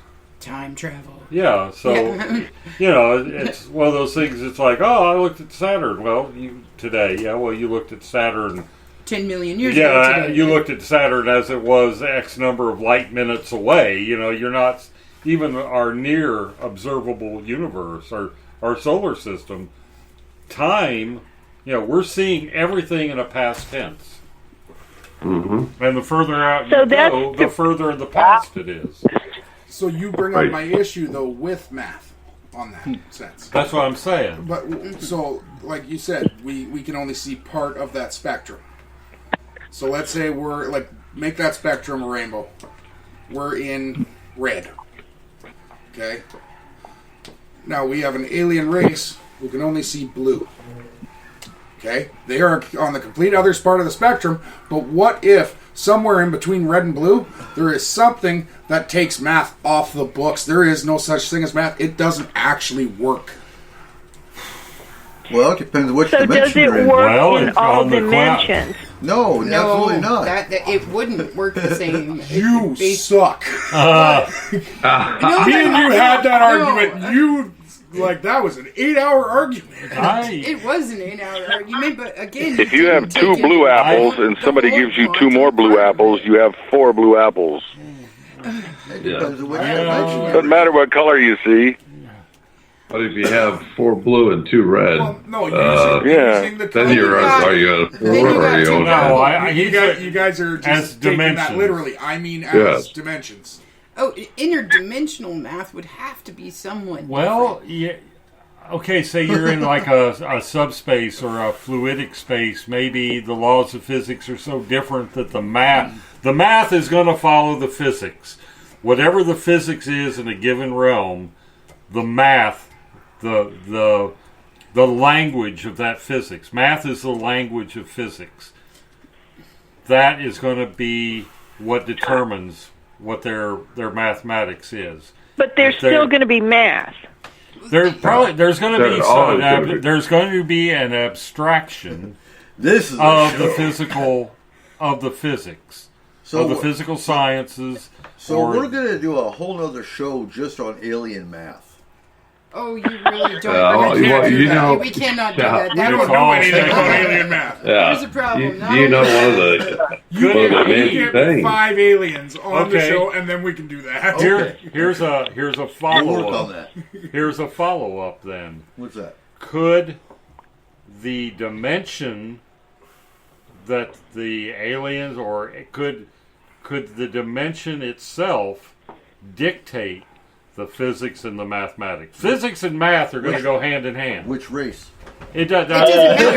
It's dimensional. It's dimensional. I think as long as somebody... my answer to your question is, as long as we're talking of entities within our dimension, our observable universe, the math is going to be... It's probably there's some higher level math that we haven't discovered yet. But because there are dimensions that don't have physical beings. Like, there's no physical. It's all energy. Right. But energy in its own right is a physics. It's also math. Is it form of... Right. Energy, you can't have energy without some kind of physics, whether they call it physics or they have they probably have their, obviously they've got their own word and their own comprehension of it. Their own language. Anything that exists is going to have what we would consider physical laws that dictate. Now, they might be completely different. Here's where I have to disagree with you. Because if you actually think about it and you go into the quantum realm, then physics are blown out the window. Because we have Newtonian physics is blown out. Because we out the would have window. what Right. we consider tunneling and different things like this that wouldn't But be those are able still- to happen in a physical form or in a physical world. But they are still, even though what happens is physics doesn't break down. What happens at the quantum level, it's a different kind of physics. It's still Right. governed by certain behaviors and laws, but it's not Newtonian physics. Right. Okay. Well, But, you know, but if thinking of it that way, then that would be a form of alien physics because Well, it would yeah. be so different from what we Yeah. would consider. It is. I But- mean, we don't know exactly, how. exactly. We don't know. We still can't explain why you can take the twin particles and get a retroactive. Right, and see this, yeah. and or you can only see it when observing and going. And through then it the- collapses. Yeah, exactly. The waveform collapses, becomes a particle. Then the twin particle goes further, doesn't meet a counter, and is registered as a wave. And the one that was registered as a particle disappears and reverts to wave. Exactly. We don't Right. really know. That's Einstein's spooky action at a distance, Oh, and for we sure, still for don't sure. know. And we're not going Yeah. to for some time still. I don't think. I really think the don't problem see it. is we are, as scientists, we're force-fed Newtonian physics, Newtonian mathematics, calculus. That breaks down, and we don't have a toolbox. Until the Right. Pentagon releases their craft that Well, they and got. that's the thing is we Well- got to in Well- order to figure And out then we all can this look at stuff, the you have math to break of the it. field. You have to figure You're out gonna have to everything in a mind different way. and math. It's our problem is when the age of discovery hit. Mm-hmm. Anything that wasn't provable by scientific method was considered out. Wasn't taken it. was We're considered gonna have to bring witchcraft. them Was considered back. yeah, exactly. We're going to have to exactly. bring back the two things. The metaphysics and physics are going to have to be combined Yes. in order to There advance you go. past that. You can't. Well- We had this divergent path when probably we should have not done that. Right, the difference Or between a philosopher and And it may very Yeah. well be that this is a step that all races have to take, is you have to divide them in And order bring them to back. bring them back in a way that works. Yeah. You have to develop both. And then Right. you recombine them and then boom, you get this breakthrough. Now the quantum realm makes sense. right. Well, look at what we know. We know that in this world, we have seen what we consider to be true crop circles. Right. And these crop circles do have mathematics and geometry and that kind of stuff within it. So we know that they are leaving those messages. We have decoded a lot of them. We also, abductees and so forth, get zeros and one, which is binary code, whether it's in 24, 32, whatever it may be. We are able to decode it. So they're using something in that way to be able to leave it. Now, are they doing it? Do they already know what we are thinking? Is it an accommodation? Or whatever? Right. Exactly. It's like, okay, But- the talking monkeys don't understand Right. our version of mathematics, so let's dumb it down for them, or let's translate it into, this What they accommodate do them, see. translate it. Right. But you know What they see. That's a thing. We talked about crop circles last year or 2 years ago. I think it was last year. I'm still a big crop circle skeptic. I'm sorry. Me too. still I I'm will. still I convinced gotta figure it that out. there's some kind of a sign for resources that are there. We talked about crop circles. There was one huge one that was No. just made But that was 2 days with ago. that was with Dr. Yeah, Hines. I have such a Yeah. problem with We crop talked about crop circles. circles the year before that with Markham. Well, I think the problem with crop circles is just the people that are doing the research have a vested interest in saying that crop circles are real. And anytime you have that much bias in your experimental model, I don't know. It just seems like it's too narrow focused, and when you hear one of these people talk, they spend too much of their time trying to convince you that their science is real. but not giving enough they're not doing enough with negative and positive controls. There's no replication. It's just it's science by proclamation, to borrow the late Stanton Friedman's word, and I have a problem with that. Mm-hmm. All right. Moving along. Joe, what's your next question tonight? Let me see. Got it written down here somewhere. Let me see. Okay, how about this? Have you ever experienced missing time? And if so, can you tell us about it? Yes, I have.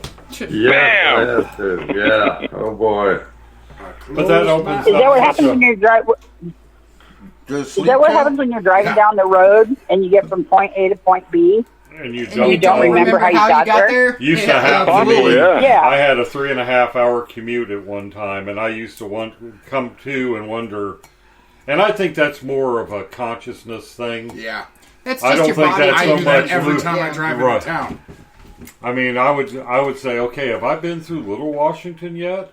Have I been through, where am I? Where am That's I? just on this road hypnotism. Yeah, but I'm assuming you're talking more of like actual missing time. You go to do something and you wake up like 5 hours later over in the field. Yeah, I had an experience like that a couple weeks ago. It's like, where the hell? 2 hours went by, and I have no recollection of what I was doing or how I was doing it.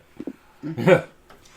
I think that first of all, you really have to look at the mundane aspect of that as well, because there are several medical conditions that can cause missing time. Right. I know that, for instance, like seizures, certain seizure disorders, you can have hours and hours, even days sometimes, of missing time, and it doesn't necessarily mean that you were abducted or anything like that. And when you look at that too, that can happen to people that have never actually had them before. So it could be your first experience having that form of seizure and just not realizing you even had it. That's interesting. Well, also you have to remember that there's a way to be able to tell if you have seizures, because it will leave a mark on your brain. So if you have an MRI, it will be able to tell you if you've had. Well, not always. Not always. Not always. I had a girlfriend that had petit mal, and there was a non-specific. They put her in MRI, active MRI, when she was having a seizure, and they could not find the spot in her brain that these were. It was just all over the place. Well, that's the thing too. There were no lesions. Okay, so if you have Fuku seizures, that would be an active seizure that you are having while you are also fully conscious, but not actually conscious. It's an awkward type of seizure, but they do exist and they do happen. Suck. They are horrible, and you will not find evidence of that on an MRI. That's the way here. So when it comes to an abduction-related missing time, usually the parameters we like to look for, that I like to look for, is the client saw a craft and then saw the craft moving away, and there was 2 to 3 hours of missing time. Mm-hmm. That would be a perfect example of an abduction-related missing time experience. Okay. Right. Do you want to hear mine? Yeah. Yes. Yes. I have 2 of them. I got 2 of them. Yeah, and one of them was about a year. It's been about a year now. I was with an abductee, and you guys, I know that Eric, you know this guy, and we were up, and he wanted to show me where he had seen some activity in this craft, and it was over a quite a large aerial antenna that the government had refit and done some things to, and we decided to go up there one time, and we got ran off, and then I said, okay, let's go back to this place the second time, and we actually walked out up to this tower, and as we were coming back down, it was in eastern Kentucky in Wolfe County, And we heard some Bigfoot activity and some hoops and bangs, tree knocks. And I thought, wait a minute, I want to check that out too, just for a second. I ran down the road just a little bit, got out of the car, and turned around, and all of a sudden I have a blacked out Crown Vic right on my butt. And I'm on a hillside road that is like the size of it's almost like the size of a 2-track, and we're being pushed down this road at 60 miles an hour. Okay, and he is on my bumper. I mean, on it. And we come up this one area, and we said, he's going to kill us right here. We're going to go off the side of the road, and we're going to be dead. And both of us are saying that because that's what the abductee said at first, and I was like right there. I said, "Yeah, we don't have a chance. This is the area. He's going to get rid of us right here." When we got to that area, he darts off all of a sudden and makes a hard left turn into a strip mining area that's been closed for years, and throws up water all over the place. And I remember looking at it in my mirror going, what the hell? That is weird.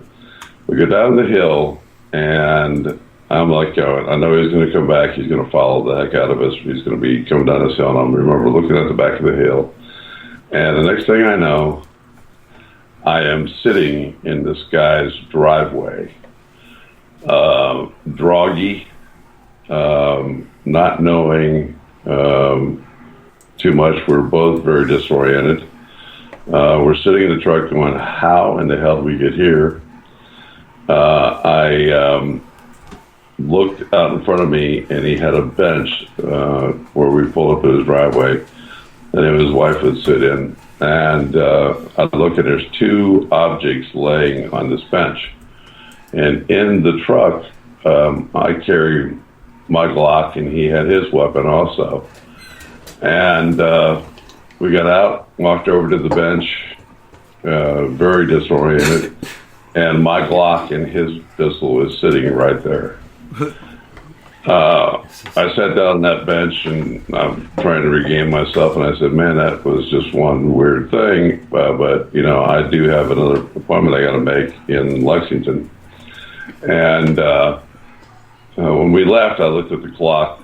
It's really weird. I'm very time-oriented when I'm on investigations.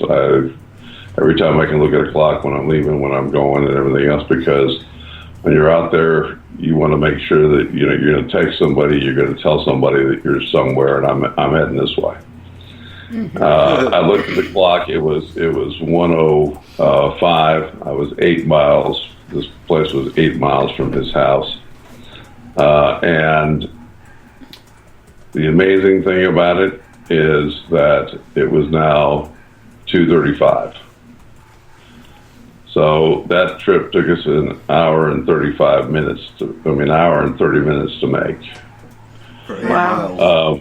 When I started going home, I started seeing SUVs in the middle of the Parkway. I was going back down the Intermountain Parkway, and he calls and he says, "Oh my gosh, I really feel bad. I've got this hole in my arm." And he says, "And my nose is bleeding like crazy." And I looked at my arm and I said, "Whoa, I got an injection mark in my arm between my elbow and my wrist." And I said, "I'm going to take a picture of it." So I took a picture of it. I said, "Send me your picture. I'll send you this one." Identical marks, the same arm, everything. I go down a little bit farther, and I'm driving, and the next thing I know, I look at my shirt, and I got blood all over me because my nose is bleeding up profusely, and I had to pull over at the next exit to clean myself up and try to get my nose to stop bleeding. So that was a shocker. The other one, I was at an investigation out in Beaver Dam. I spent 2 hours there. I recorded 2 hours of evidence and speaking to this guy. I had talked to 2 different people, told them that I was leaving that area, and I was heading back home. 45-minute drive. It was 47 minutes to get there exactly, and it would have been at least a 47-minute drive home. And as I'm going, I come up to a very strange, I'm on a freeway, I pass a bunch of trucks, and I look in my rearview mirror, and there's a black SUV just screaming at me. It's just a black vehicle from way back there, and it comes up to the side of my car and starts, my truck, and starts pacing me. Its windows are 10 times darker than my windows, and I consider my windows illegal. Right? In my truck. You know, and it's got antennas all over it. It darts behind me. The next thing I know, it's right on my butt. I look in my rearview mirror. It's the last thing I remember. I, again, look at the highway, and I pass this sign that says Bowling Green Technical College, 3 miles. And I went, oh my God. I could have killed everybody here because I don't remember the trip home, right? I get home, call this one guy that I talked to, and he says, you can't be home yet. He says, man, I'm home. I'm sitting at home. He says, you called me 17 minutes ago. Now that's, yeah. That's interesting. For sure. Yeah, so, you know, yeah. And I went, you know, just a quick background. I went outside and checked the EMF around my truck and everything else for the tri-field meter. Natural tri-field meter. Thing was just off the hook. I mean, everything. But, you know, those are 2 experiences that I don't really want to relive. Oh, no. Yeah, no, most definitely. You know, that night brought lights going off, everything else. And I remember my wife at the time saying, hey, you're turning the TV off, you're turning this off, you're turning all this stuff off. My cell phone, if I held it in my hand for 5 minutes, it would be empty, you know. That's the kind of stuff that makes you go, in the night. So, yeah, I've had those experiences. Not only that, but I mean, when you experience it with a secondary person, Yeah. it's a different type of experience as well. Right, exactly. He still talks about it. I still talk about the one out there. It's just a strange area. And, you know, we talked about towers. I think somebody mentioned that they thought the towers were, you know, UFOs were using them. I can swear to you that there's a frequency coming off that one tower that's so strange. You can feel it. But I think that when you look in the distance, there's another tower. If you go farther, there's another tower. And I'm pretty sure that they're using it as a roadmap, and that frequency has something to do with being able to communicate from, because they're seeing UFOs all in that corridor. Huh. Something to think about. And those are 5G? They upgraded the one, and yes, it had the 5G tower on it at the time, yes, and it was really before 5G that was a year ago, and this tower had 5G on it. I have an old radio with the TV, you know, back when you had the TV channels, could get TV channels on the radio, and then they, you know, of course they did away with those stations. But has anybody bothered to listen to see if there's any kind of traffic, if they're being used for something else? That would be very interesting. And, you know, I think some of the old, remember the old world band, you know, they had long wave and short wave bands on them? Yeah. That would be the one to hook up to be able to see that, because I bet there'd be some very interesting frequencies used. You know, again, frequencies are, you know, they can be healthy to you, they can be dangerous to you, and frequency is a universal thing, and it causes vibration, which causes energy. So, Right. Well, that got some head wagging there. that gets into that whole what is universal Universal? thing. Yeah. What are we talking universal? Our universal or other people's universal? So, Joe, you said you had a missing time too? Yeah. Well, I've had two specifically. One I was by myself, but one turned out to be a mass event. Tell you about by myself first. This was decades ago, and I was working on geothermal drilling rigs over in the coastal range in Northern California, a place called the Geysers. I worked 7 days a week, 12-hour shifts. I'd go on at noon. I'd get off at midnight. Usually talk to the guy that's relieving you for a couple of minutes to leave.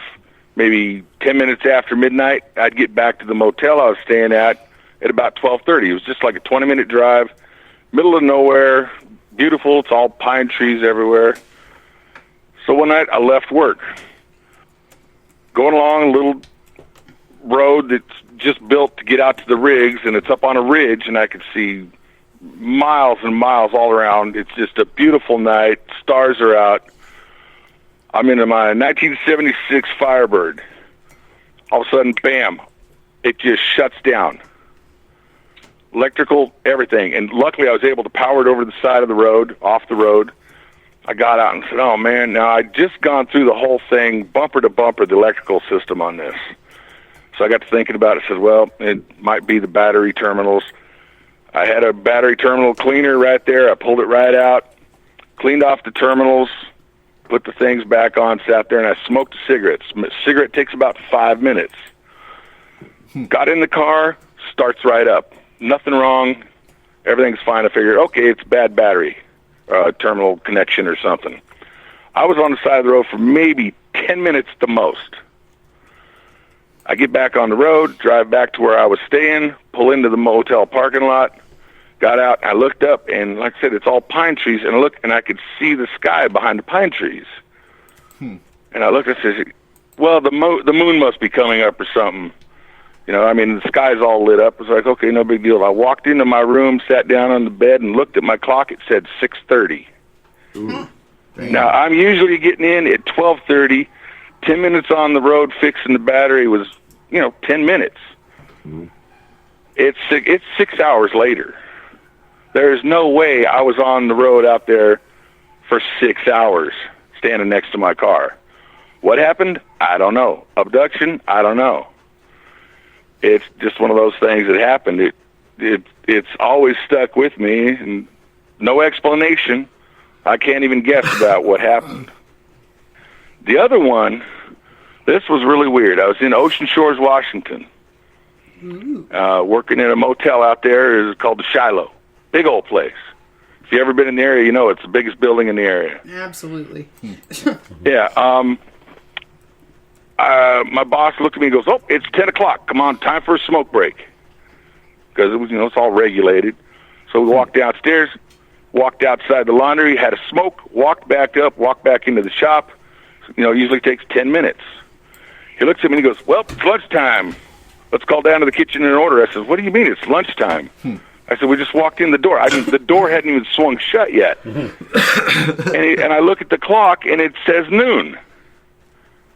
I was like, okay, man, that's weird. And I looked at him. I said, Lou, didn't we just go down for a smoke break? And he goes, yep, don't care. He's just one of those guys, Godzilla could walk across the street in front of him, and you'd be mad because it had gotten his way. Yeah. I was thinking, okay, man, this is really weird. This is really weird. That night, I go home, and this was back probably 98, 99. Art Bell was still on. I'm listening to Art Bell that night. He had open lines, and this lady called in from Washington. And she says, I was in my kitchen this morning. I was cooking something up, decided to feed the dog. I went out, and I put the dog's food out on the porch. I come back in, and the stuff I was cooking was all burnt. And I looked at my clock, and it was hours later. Then it was caller after caller after caller. They must have had 20 different people called in, all from the Washington, Oregon, like Western Washington, Western Oregon area. All these people were calling in. It all happened at the same time, and I'm thinking, okay, that's not alien stuff. That's government stuff.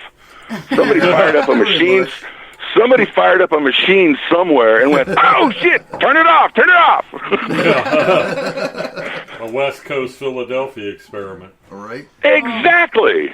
Well, at least you didn't end up stuck in between both. Yeah. Right. At least, I'm stuck in the door. So how about you, Francie? Have you had any missing time? No. No. I've seen a UFO, but I didn't have missing time with it. Right. Mm-hmm. Right. Okay, Jamie. Any missing time? Yep. What you got? No missing time? Nope. Okay. No. All right. Barry, what's your next question? You mean my first question? You owe us two now. You owe us two. Now, what's your first question? Hey, See, time flies.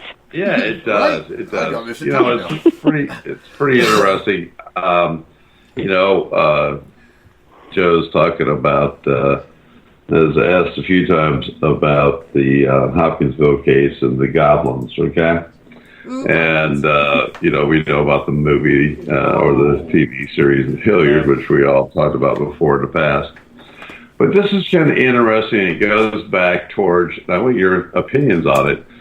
Has anyone heard about the 2017 Inktar Institute was doing a study on the mummies that came out of Nazca? And there was one that was called Maria, which came out with 3 fingers, 3 toes. So with they did elongated heads? Right, exactly. Yeah, Elongated heads. okay. There were also small aliens that were found next to them that were very odd sizes, and it crazy stuff. And for some reason or other, it's been a while since we've heard about it. And I just noticed that lately it's been on live TV. I have internet TV, and so I'm always watching Hulu and Netflix and all that stuff. Right. But Hulu has live TV, and then when it shuts down, the service still gives me a live TV show, and I've seen this, and I wake up and this damn show's on for the last 2 days. And I'm like going, wait a minute, it had C14 dating that dates these things back to 30 years plus or minus of 1750 or being 1,750 years old or 1,771 old.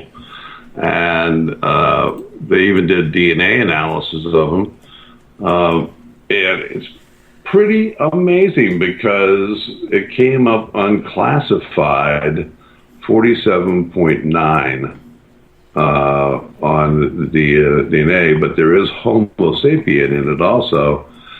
And that was done by PhD SK Biocol, and the University of St. Petersburg did it, and it came up as 23.8% Homo sapien and 79.2 unclassified. So are we actually sitting on things that are 3-toed? The fingers on them are really unusual. They are 5-jointed, very long, and it's just pretty incredible on some of these beings. And they had internal organs and everything else, and some of them think that, and some of the researchers were saying that they think that possibly they were put together by somebody, but they can't tell how or why. So it's very, very, very crazy. Yeah, that's what I was going to say, is the article that I read said that it was a bunch of different parts from different things that were put together to make it look but there is a genetic Frankenstein. Yeah, there like is Frankenstein. a genetic disorder called syndactyly, which is the opposite of polydactyly, where you have less fingers or toes than you're supposed to have. And we know from some of the studies have been done that these populations, if they get a mutation like that, because of the limited amount of breeding partners, these things can be passed on for generations because it's what you got to choose from. Right. Well, you would also have like Fragile X syndrome in there, where it causes the longer arms and longer legs and the more gangly look. Yeah, Marfan syndrome type thing, or you get Klinefelter. The list goes on. You get Fragile Y, where it can lead to hermaphroditism, and anytime you get a large inbreeding section, right, a lot of inbreeding, which is where and it actually does morph the actual DNA, so it would be unclassified because of the fact that it's we don't have a baseline for actually human, but it's human. But you also said that was in Peru, correct? Yes, it is in Peru. And it is enclosed mountain communities. I mean, we have. Oh, that's in those little mounds and stuff. Well, you don't even have to go to Peru to find that. I mean, North Carolina.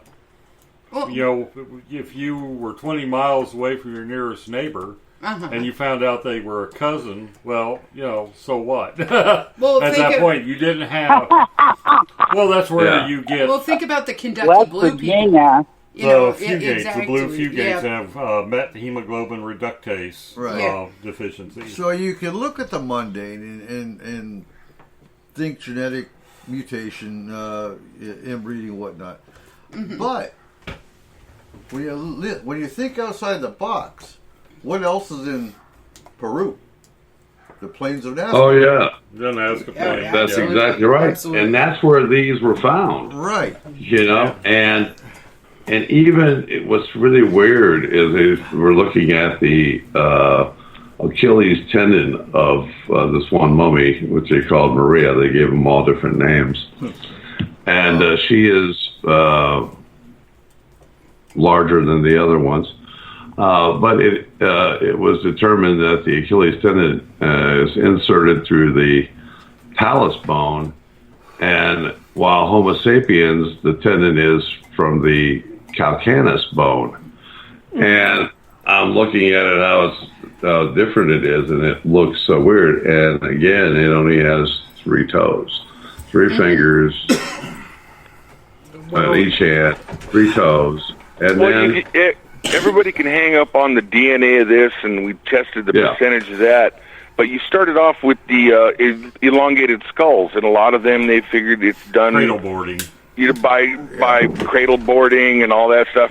But there's some of the elongated skulls that doesn't fit into that category, because every human on the planet, no matter what kind of disease you have, whatever, they all have a sagittal crest.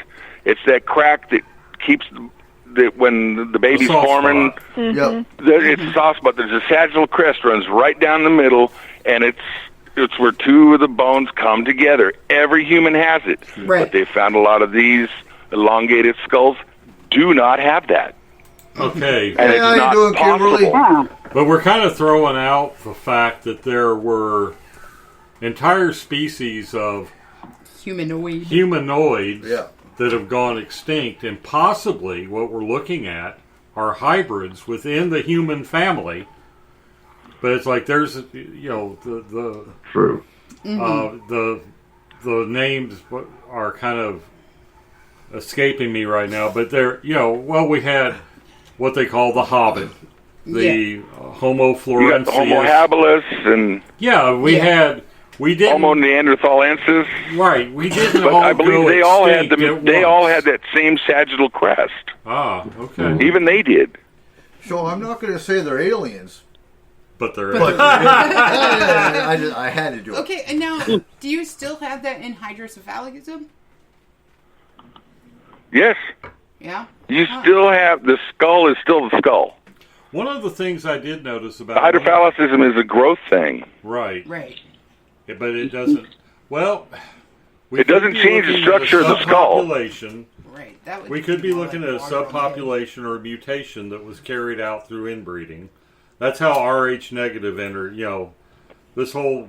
I won't get started on my tirade about that. But Rh negative entered the human genome through inbreeding, and they've tracked it back to probably a population of Basque that were isolated from everybody else, and they inbred, and that's how. Well, crap, it's a then my uncle was homozygous my grandpa, because I'm a No, RH. I am too. But that's where it started. They figured that's where it started, and as these people finally got out of their little thing, because it's not an addition. Mm-hmm. All right, real quick, we gotta stop. We're actually late for our break. But Oops. and this is the last break of the show. When we come back, we will carry on this conversation. No, you are listening to S4 on Spreaker.com.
Welcome back to S4 with your host, Eric Cooper. And welcome back to S4. This is the last hour tonight, and the end of the first roundtable of the many we're doing this month. So many. It is time for our last creature battle, because we are done with creature battles after this week. Absolutely. And then we are going right into our art contest, which we'll have Cole talk about before the end of the show again. So, creature battle was gnomes versus brownies. And who won? Yeah, actually the brownies won. Yes! Uh-huh. Oh. Everybody had to say that the brownies may look unassuming, but when you piss them off... Oh, brownies are in. Watch out. They're in for something. You know, like the old saying goes, brownies can be your best friend or your worst damn enemy. So, stories with brownies, They will clean your house. They will go out and milk the cows, milk the goats. They are your perfect homestead fae. Oh, definitely. Until. But you piss them off. Take it for granted or piss them off. You know, culturally, crops have died. All the animals died. They will destroy your home. So when you're putting them up against a gnome, honestly, so gnomes, yes, they do have. They definitely have their tempers too. They have the tempers. They have weapons. They have pointy sticks. But I'm sorry, when you're pitting them up against something that's magically nasty, oh hell no! I like weed brownies. Where's Joe? Wrong kind of brownie. I'm going with a gnome. A gnome. The one that got The pointy brownies sticks. are mean, but that's only to people. I think the gnomes they're squat. They're like little tanks. And they got pointy sticks.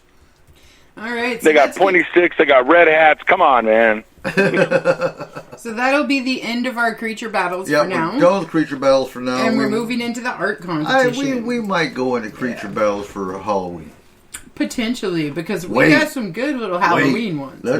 Hey, in December, let's put Krampus up against Baba Yaga. against Santa Claus. No, we can't do that. Can't do that. Krampus against the Yule Cat. The Yule. There you go. That works. Oh, that's a big kitty. I tell you what, I would not want to mess with that. Krampus' ass, honestly. Oh, depends on which one has the fat. Oh, this could get it. Yeah, I can see that this could will be be an a good evil one. battle. Ooh, yeah. That'll be Krampus against Grinch. You know what? I have always Krampus. believed that the Grinch was based off of Krampus. I'm going with Krampus. Yeah, especially seeing as though his ancestry was from that area and everything else. Dawn says Grinch. Dawn Grinch. Krampus. Well, no, she was the one that suggested that. But hey, okay. But no, we're not doing that till December. Okay. That's in December. That's gonna be. We're gonna do a monthly creature battle after the art show, art contest. Yes. So. Questions. Do we have any more on the elongated skulled creatures in Nazca, Peru? One thing that I saw, they did a study, and I haven't been able to find any good source material on whether cradle boarding does anything to volume. But what they did is they tested the volume of a normal human skull versus one of these elongated skulls, and there was more volume. Huh. But I can't find I've seen that study, and there's no way that it can increase the volume. And in fact, another part of that same study was the bone density was a lot heavier. Yeah. Yeah, you can't change bone density by strapping a board to a kid's head. No. Yeah, this is another form of either human evolution or another form of being. Well, like I said, we're discovering new species along the human line all the time. Well, not all the time, but I mean, we haven't discovered. Well, the Hobbit, we discovered him. Well, recently, we haven't found all of our ancestors. Well, either we haven't found all of our ancestors, or we've found them and they just don't want us to know who they are. Well, I'm talking from an anthropological standpoint. Specimens available. So Dawn wants to hear your theory on the Star Child. Oh, Lloyd Pye Star Child. I am doing my best to get a hold of a biological specimen called a Boschini skull. It's one where all of the bones of the skull have been separated. If you take the front cheek and the front nasal bones off a normal human skeleton, you know what you're left with a normal human skull. You know what you're left with? Star Child. Yeah, so that is a human skull that possibly had hydrocephaly or some kind of thing.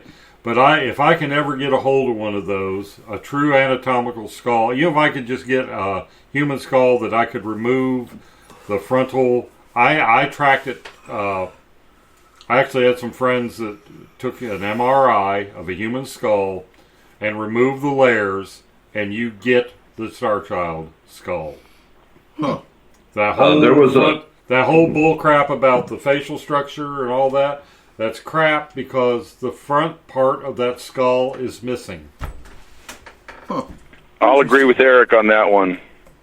Yeah, and I have to too because I've actually held the Star Child's skull in my hand, and I have had a good friend of mine after Lloyd died, Chase Koletsky, who did a study on it, had DNA and everything else in it, and it was a disease. I don't remember what it was, but it was totally debunked by her story, by her research. As a human skull with a disease.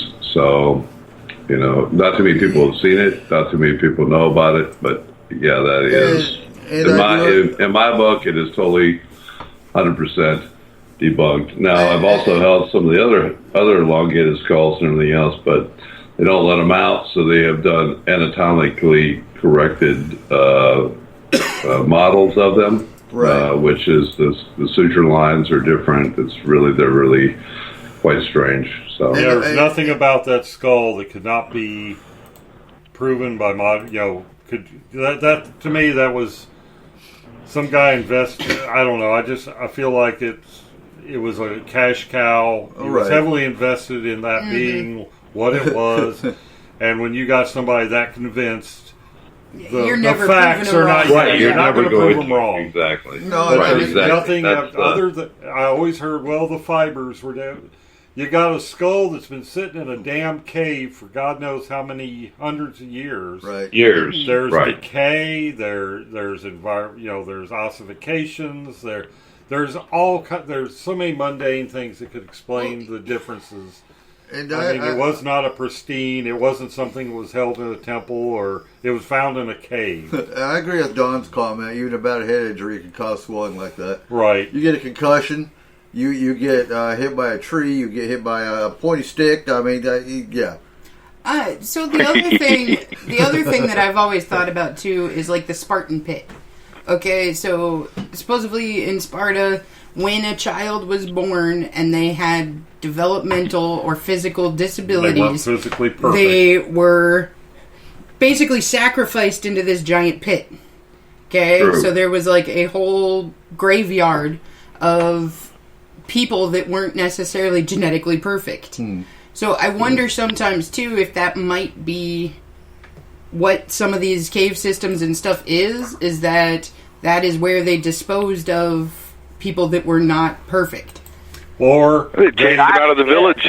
Well, they either chase them out of the village or they allowed them to live until the natural course. Until the natural course of their disease process killed them. Take cystic fibrosis. Very rarely do you live past your 20s with that. Right, and that's with medical intervention and everything else. Right. So back then it would be like... Now, they did skull surgeries.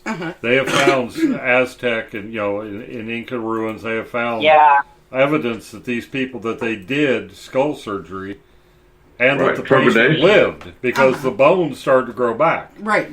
So, I actually did trepidation on them. Where they drilled a hole in their skull, and which was amazing. Now, some of the from what I have gathered is that I think some of the ancient people may have had trepidation at birth, and I've known an abductee that has trepidation also from that, which may be a reason why he was abducted. Who knows, but he was born with trepidation. Yeah, I think the bottom line is there are, mundane, mundane. And I'm not going to say that it couldn't potentially be something different. It totally could be. It could be a completely different species. It could be a totally different. But there are some variations and some mundane things that could cause that as well. Yeah. Right. It's like here in Kentucky. I mean, we've got the Mammoth Cave system. We talked about it tonight, and they have found the red-haired the giants people. Yeah. Well, they've found giants, and they've also found many people. I mean, small features, and it's like giganticism does exist within the human genome. I mean, look at that. Right. That guy who, he was close to 8 foot. Well, Andre the Giant, of course, in recent, but there was toward the turn of the last century, there was a guy who was well over 7 foot tall, wore a size 22 shoe. Yeah. And well, I'm pressing that. I got a 16, 17, so I'm working on that. Yeah, you're close. You're close. But the funny thing about it is when you are looking at it, and you look at the giants that have been found in the mounds and during the mound period, you don't find them anywhere, even though that they have been excavated by Cambridge or by the Smithsonian, and you can't find them to this day. So they're hiding them for some damn reason. So if it was some kind of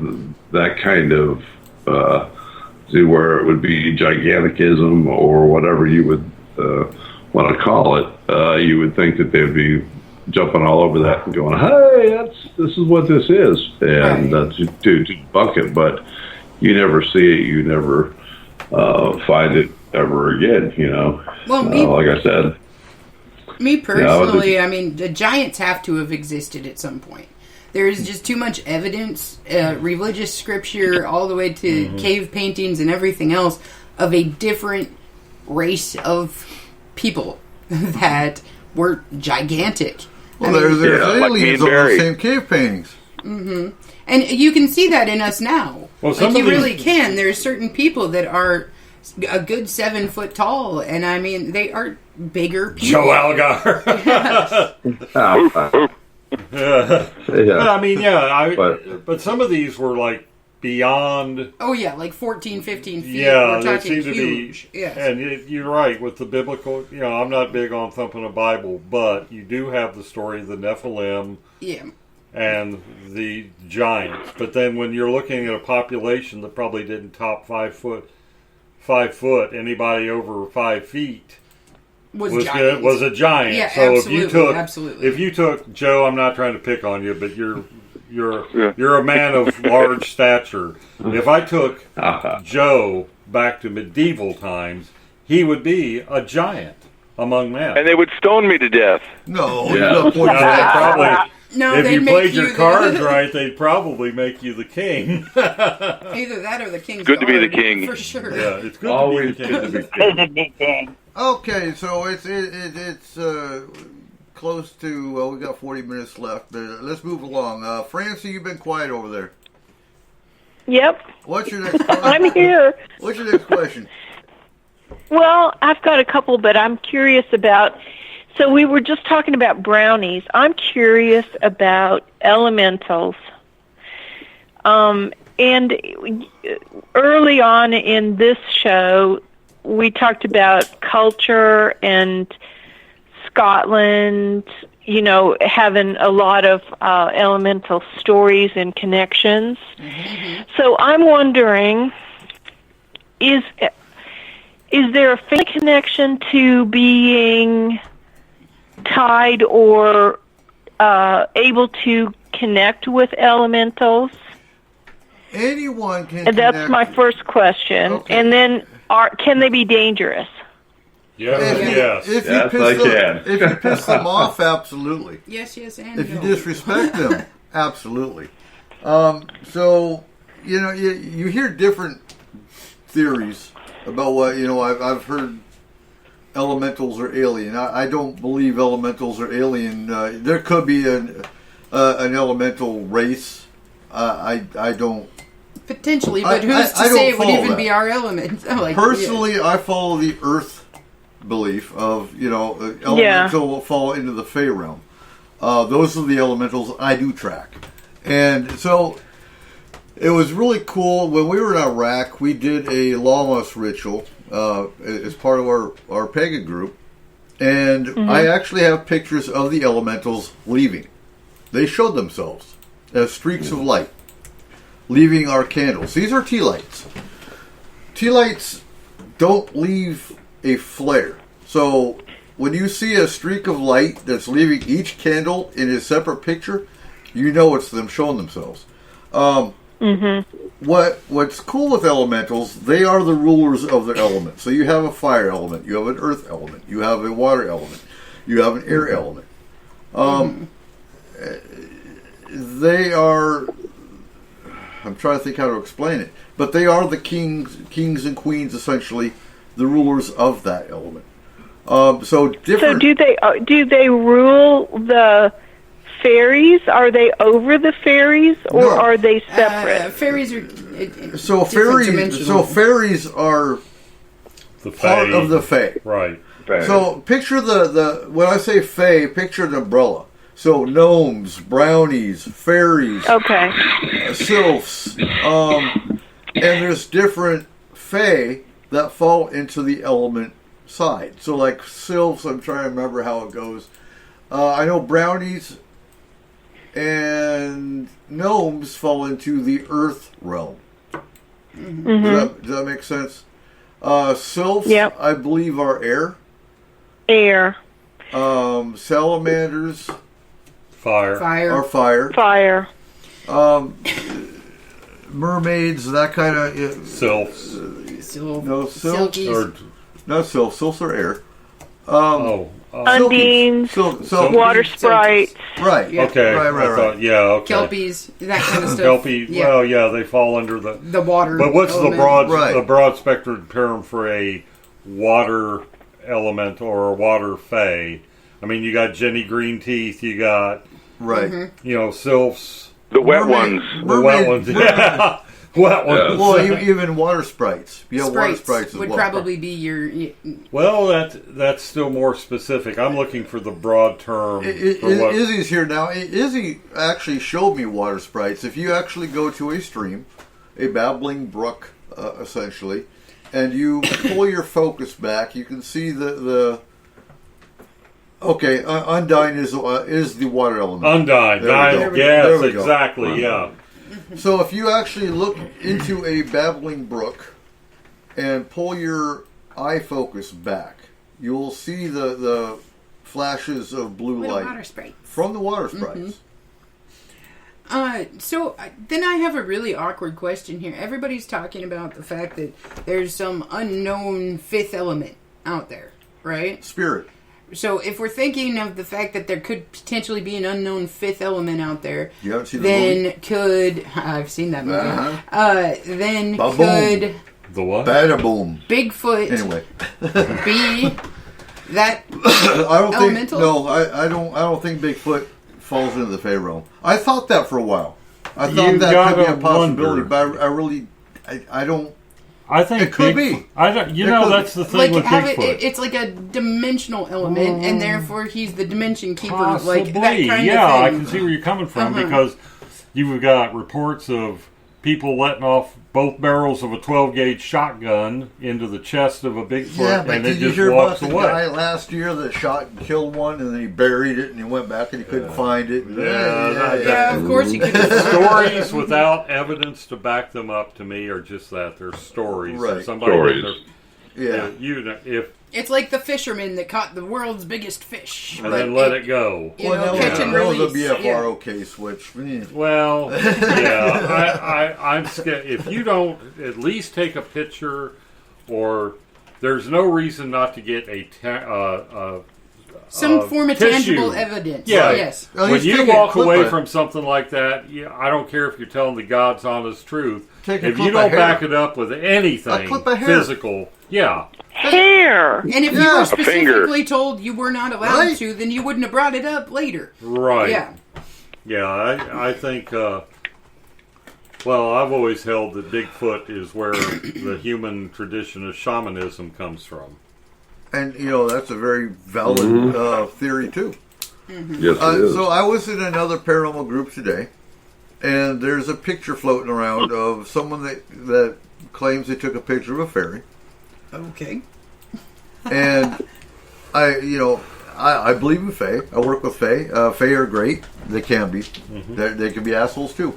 But looking at this picture, it looked more like a moth with some Photoshop. And I said that there are a whole bunch of people in there were commenting on it, going, oh, "Wow, really?" But it's so easy. So people are so gullible. You know, you just throw a picture up, and they're photography. Wow, really? Photography. Pretty much as soon as somebody discovered you could do a double exposure, photography became a market of hoxing. It wasn't double exposure, but it looked to me like a moth because it was a. Yeah, no. Yeah, I mean, it's Photoshop destroyed photographic evidence as. So I think it's great you ask a fake question because, fairies don't get talked about enough. They really don't. So my background is Scottish, like heavily Scottish, and I am so connected to sylphs. For one, I mean, like I can communicate with them. I can make breezes happen. I can, I'm very connected to it. And I haven't really had any training or anything. It's just something that I've always been able to do. And I was wondering if that was like a family inherited thing. Potentially. It can be. They follow family lines. Oh, absolutely. I've got a follow-up question in that if you haven't been mindful of or not connected with the Fae, is it wise to try? Carefully. What would you do? Like, say I wanted to make an inroad there. Set up a fairy altar. Which is just like an offering, or so go to a natural stump, an old natural stump, and leave shiny things on it. I could show you one. There's one in the backyard right down there. Well, it's like where I'm living, basically. Well, it's hard for you because you're living in town in a city. But could I leave out a dish of whiskey, or They don't like cats. Okay, I'll tell you that. Yeah, I guess if I was a small mouthful or morsel, I wouldn't care for cats either. So these are things I explained in my comment with that one photo too. Is Fae are real. Fae is an umbrella term for many different types of creatures that live in the Fae realm. There we go. But some of the signs that you have fairies is that glint in the corner of your eye. So bear in mind, I always go to the medical first. If you get migraines, I've got you're going to see sparkle. You're going to see sparkles in your eyes. Yeah, I see that all the time. It's Monday. Yeah, I get little blue flashes out in the woods all the time. Those are fairies. I mean, looking straight out at them. Those are fae. I get flashes. Since I had the laser treatments and was getting the shots in my eyes for my retinas, I will get, like in the four corners of my eye, I will get these swirling blue lights. And you're absolutely right, Don. Don said, pics can be altered, but when a child describes everything right down to little naked toes, that's the difference. That's the difference between eyewitness and that's Photoshop. the thing. Anybody can just post a picture and tell you what it is. And well, let's not forget though, when it comes to fairies, I think the reason that the Fae have been dismissed is you got the whole Coddington fairies. Absolutely. Oh yeah. And that was publicized, and people believed it and they were cutouts from a popular magazine. Yeah. It was just a couple girls having fun with a camera, and it got away from them because people wanted to believe in that kind of stuff. It was such, the times, the way the times were, people wanted a supernatural to exist. And that whole Coddington fairy thing gave belief in the Fae a very bloody nose that we still haven't recovered from. As in the the paradigm of modern thinking. So Dennis brings up a good point I want to bring up because Dennis is saying he can't tell you how many photos he's seen claiming that orbs are fairies. Orbs can be fairies, but I'm going to tell you right now, 9 out of 10 pictures I see of orbs are either dust or insects. Lens flare. Well, if you put a filter in front To protect my primary lenses, I always either put a polarizer on it, depending on what I use that lens for, or I've got a Skylight 1B or a UV filter. You get a reflection from the back of the filter onto the primary under certain conditions, and that will give you lens flare or orbs in your photography. I don't even go by photos. Most of the time when people send me stuff, it's video. And even in videos, you can tell the orbs. Most of the time, it's insect. Well, like that one, those mysterious... oh God! What do they call them? Flying sticks or something like that. It proved to be that the speed of the rods. Yeah, they were artifacts by insects flying through the insect was flying through the field of view so fast that you got sort of a stutter effect, and that's where the rods came from. Mm-hmm. Eric, I just sent you a picture. Yeah, I saw it. I see it. I will say I'm 100%, or more than 100%. I know that Fae are definitely out there, that they are legitimately real. I do too. I believe in them too, because the place I just left in Winston-Salem had been allowed to grow wild. And I started to clean the place up, and then all of a sudden crap was disappearing from places I knew it was supposed to be. Mischievous. They were letting me know that they were not happy with me disturbing the status quo. Okay, so let's address that. So yes, how do you piss off fairies? Well, sometimes just for being there. Exactly. That does depend on the type of fae it is. Peeing on their garden. Peeing on the garden. Absolutely. Yeah, absolutely. But that goes with landscaping. So if you go out and you landscape without, look for signs. So who's heard of the fairy ring? I have. I've seen them. I have. I had them in my yard in Clemens.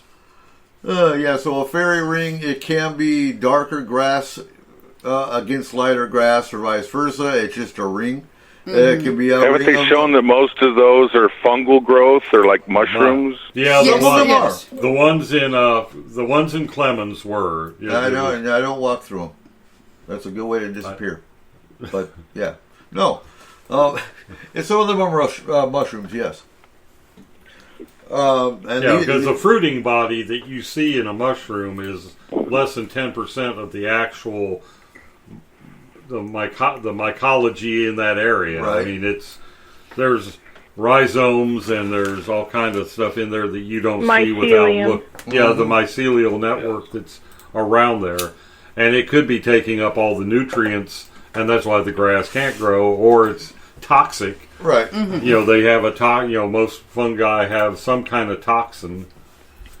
Another sign is dragonflies. Believe it or not, dragonflies are another sign. If you take, just because you have a dragonfly that comes around you, it doesn't mean there's a fairy around. I just want to clarify that now. But if you look at different signs altogether. Do you think there's a connection between the behavior of crows and fae? Yeah. Because I had a crow I was being gifted by crows in Winston-Salem. I mean, crows are smart. They are. This thing, I was restoring a car, and while I was working on the interior, this thing, I had the back hatch. If anybody knows what a 3000 Mitsubishi 3000 GT, 3/4 of that car is the back hatch. Well, I had the back hatch up, working on the interior, and with my legs hanging out over the back, and this crow would literally land on the spoiler, on the propped up hood, and look at me working it. So the whole week I was working on that, this crow would meet me in the morning. I'd dice up an apple and lay it out. I was feeding it, so of course I was reinforcing the basic relationship there. But this crow took a natural interest in my doings, and it would get close enough that I could touch it, but if I tried to touch it, it took off. I had a pet crow for a while when I was a kid. There was this crow that kept coming into the house I was living at, and we would feed it and everything else, and it would say hello. It would come and it would say hello. somebody had split its tongue. I've heard that they... Yeah, they could talk. Oh, yeah. Yeah, he would come and he'd talk to us and he'd eat and just hang out. But I've wondered, do the Fae use them as messengers? Is there some kind of relationship between Fae and crows? Why are crows so damn smart? Well, the dead use them as a messenger. Mm-hmm. What was that, Barry? I didn't catch it. The dead use them as a messenger. The dead use them as a messenger. Yeah. Oh, okay. Mm-hmm. Well, I wondered about that because there for a while, I mean, I was getting feathers, not just dropped on my stoop. I was getting beautifully intact crow feathers leaned up against the door. Ooh, they're gifted. So when I would open the door, it was like set to where I could. It wasn't just like randomly placed on the stoop. It was propped up against the door when I opened the door, or when I would come back. Maybe I'd run an errand, go buy a car part. I'd come back. There would be a feather propped where I was working, or propped against the door that I had to see when I walked through. Now, if you go back to like Viking lore, they used crows for everything. Yeah, Hugin and Muggin, the crows. And they were a very spiritual animals for them. Yeah. Yes. Were they crows or were they ravens? I can't remember. That was a crow. They were crows. It was a crow. So ravens are a lot bigger. Yeah, ravens don't have their flight fingers don't separate. Their flight feathers don't separate into fingers like crows do. And they have a shorter, broader beak. Yeah. I have raven friends here. Yeah. Ravens are and they great love protectors. my dog. My dog looks like a wolf or a coyote. And they follow us when we're hiking. Well, I've kind of got the people at the hotel I'm staying at pissed because what I do is I buy a big, because of my health, I get unsalted mixed nuts. Well, I'll get a handful of those, grind them up into, bite-sized pieces, and I'm feeding these to the crows. Well, now the crows have figured out, hey, the guy that drives the LX470 feeds us. So they follow me as I'm pulling into the parking lot. They follow me and kind of congregate in the tree. That reminds me, I got to pick up some more nuts. You better. Yeah, now that I've got them used to it. As far as the fairies are concerned as well, though, so my daughter's a very interesting little girl, put it that way. Since she was very little, she would go out and I'd ask her, what are you doing? Who are you talking to? And she'd be like, I'm talking to the fairies. And she still will go outside and she'll stay outside for hours sitting by this tree over here and talk to the fairies. And she is lucky that she's got the kind of parent that knows fairies exist and that the Fae are real and don't try and discourage that. Oh, for sure. Yeah. Here's the thing, too. A lot of paranormal cases that we handle over the many years that we handled cases, you will find Fae, not spirits, not entities, but Fae can actually cause paranormal issues in folks' homes. Oh yeah, I had one, and trying to get rid of a water spirit is a different thing. And so, are they scary? I've heard they're scary. They can be. They can be. Well, the thing is it depends on how you take their appearance. It would just be like any human being can be scary as well. If you look at them and go, "Oh wow!" Oh, not that's me. Not just appearance, but some of them attack you. Some of them do. Oh yeah. But is it a preemptive thing? Is it one of those that bite? Some are just rude. But you're going to be nasty to me. I'm going to be nasty to you first. Here's the thing that it is. Here's the thing that I've thought about every race of everything ever is that just like in human beings, there's the assholes out there. Mm-hmm. There are the mean ones out there. There are the ones that are psychotic in some way, and that's going to be for every race. Every single race. And then again, some of them accidentally come into our world. We had one case where it was actually, trolls. And they, for whatever reason, I can't remember exactly why they came into the client's home, but we opened the door, they went home, case closed. But yes, they're individuals. There's assholes in some races. There's, you know, like not all gnomes are assholes, but it's an individual thing, like you said in the chat room. But, so, Eric, that picture that I sent you is from a botanical book called A Guide to the Wildflowers and Ferns of Kentucky.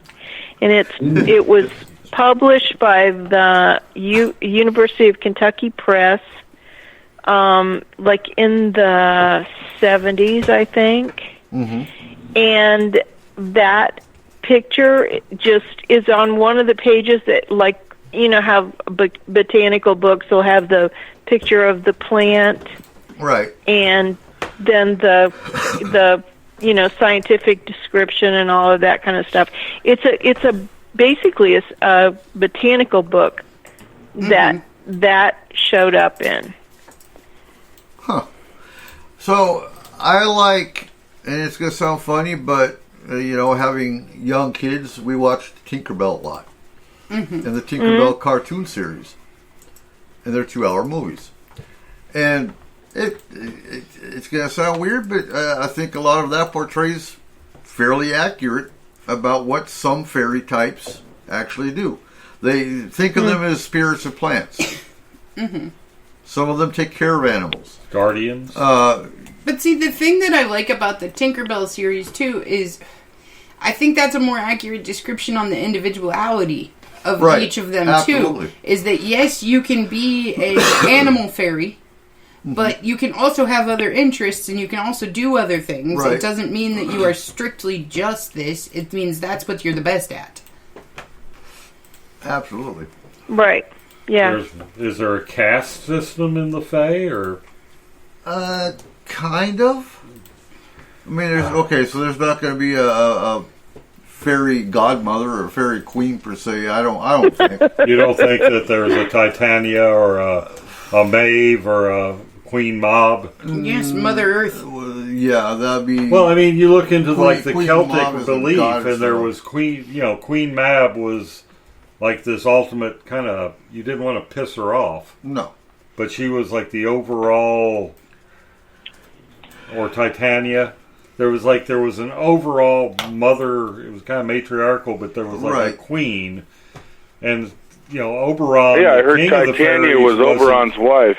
Yeah, but Oberon was like, he kind of paled. I almost think that was like where Tolkien got his idea for Galadriel. Her husband was like arm candy, but he really wasn't. That's when you're getting into more of their concept of religion versus their concept of hierarchy. Okay. So that would be like their goddess. You know, like Queen Mab was the. Queen Mab is the one that created the Fae. Okay. The fairies. All right. So I mean, when you look at the creator spirit, then. Right? Yes. So that would be like your Christianity god, or your in that form. So she's more of a creative. Right. That's which necessarily, if she's creating something from nothing, she's powerful as hell. Oh yeah, she's a goddess. Yeah, but she would be their goddess, not their queen. Okay. Yeah. So we're coming down to about the last 10 minutes of the show. It's been a fast roundtable. Wow. So let's see. Do we have time for one more question? Jim, you've been quiet over there. What's your last question for the night? We'll let you end it out. The Alaskan Triangle. Okay. Ooh. Oh my. Alrighty. We'll try to squeeze that in 5 minutes. Okay, so what's your question on the Alaskan Triangle?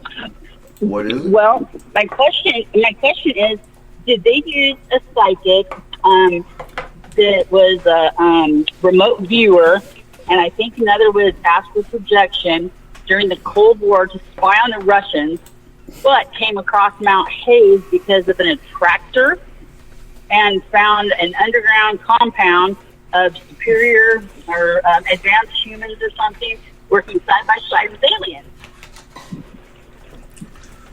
Huh. If I was going to hide, I'd hide in Alaska. Right?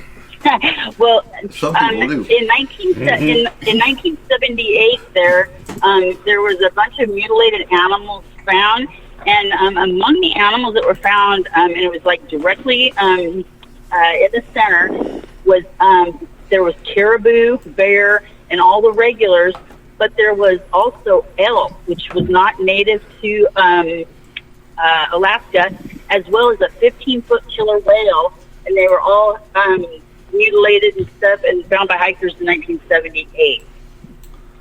Whoa.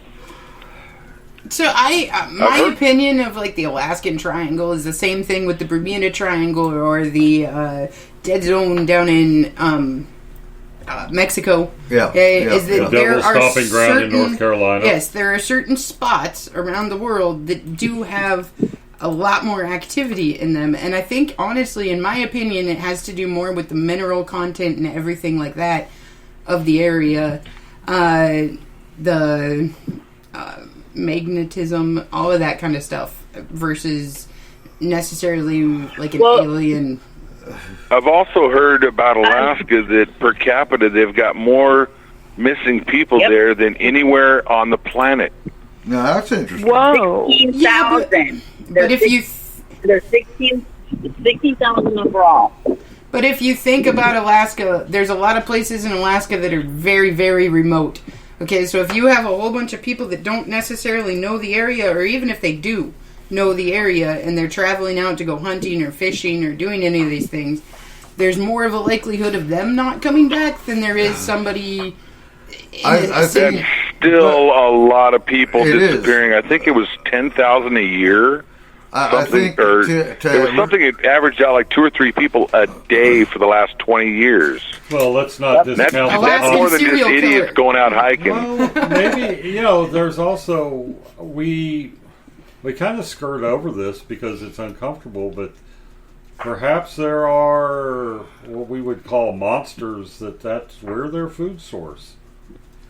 Well, absolutely. Yeah. I mean, it's uncomfortable to think that we're not top of the food chain everywhere we go. But I think to dig into that, you'd want to look at the missing 401, and that's where you could use it as a starting point to see what the hotspots are. I mean, these people are, they're disappearing without a trace, and that's kind of, how many traces of the hamburger you ate yesterday, other than digestively, what I think we are prey to something. But this is a topic we'll be hitting a little bit on the marathon, actually, because we are talking Antarctic. I hope we do that while I'm here, because that would be... It's a marathon. The marathon starts... I think the Antarctic portion of the show is actually during the day on Sunday. Okay, well, good. I'll try and get here early enough to be there for it. So we will have an itinerary for the marathon show up on the website in the next couple weeks. Once we start getting guests lined up and locked in for those time slots. Because I know we're doing the Scottish in the wee hours of the morning because of their time zone. And if we can get the Japanese team in, then we'll be doing those wee hours for their time zone too. But again, you folks like all of our shows. If you don't feel like staying up at 1 o'clock in the morning to listen to a show, they'll all be archived like usual.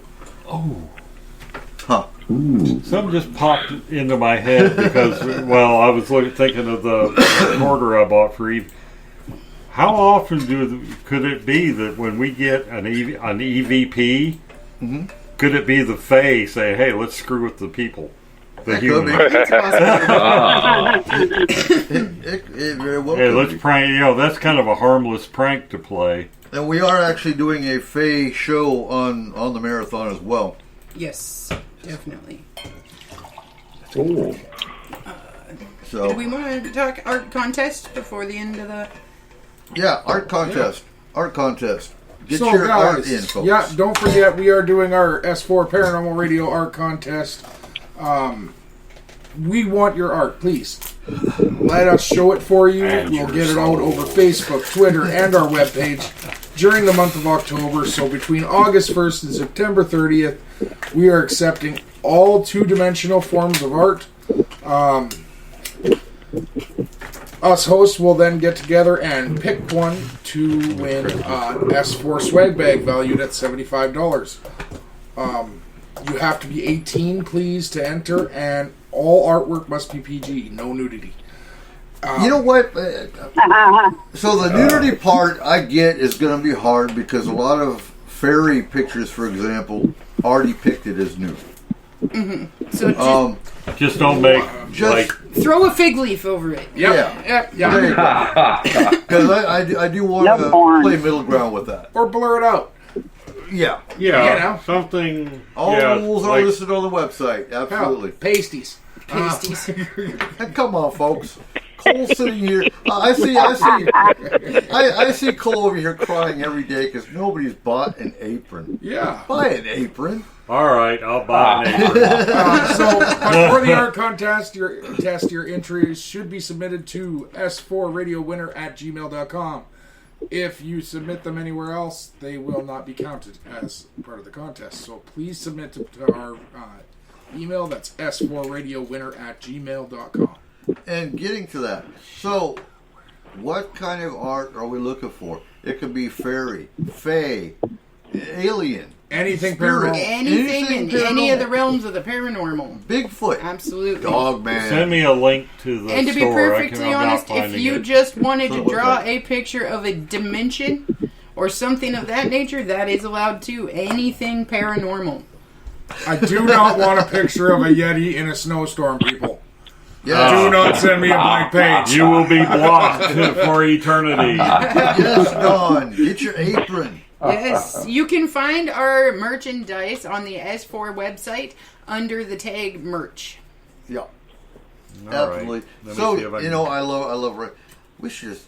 No, I'm not going to go there. There is a lot of good things in our store actually right now. There are laptop bags.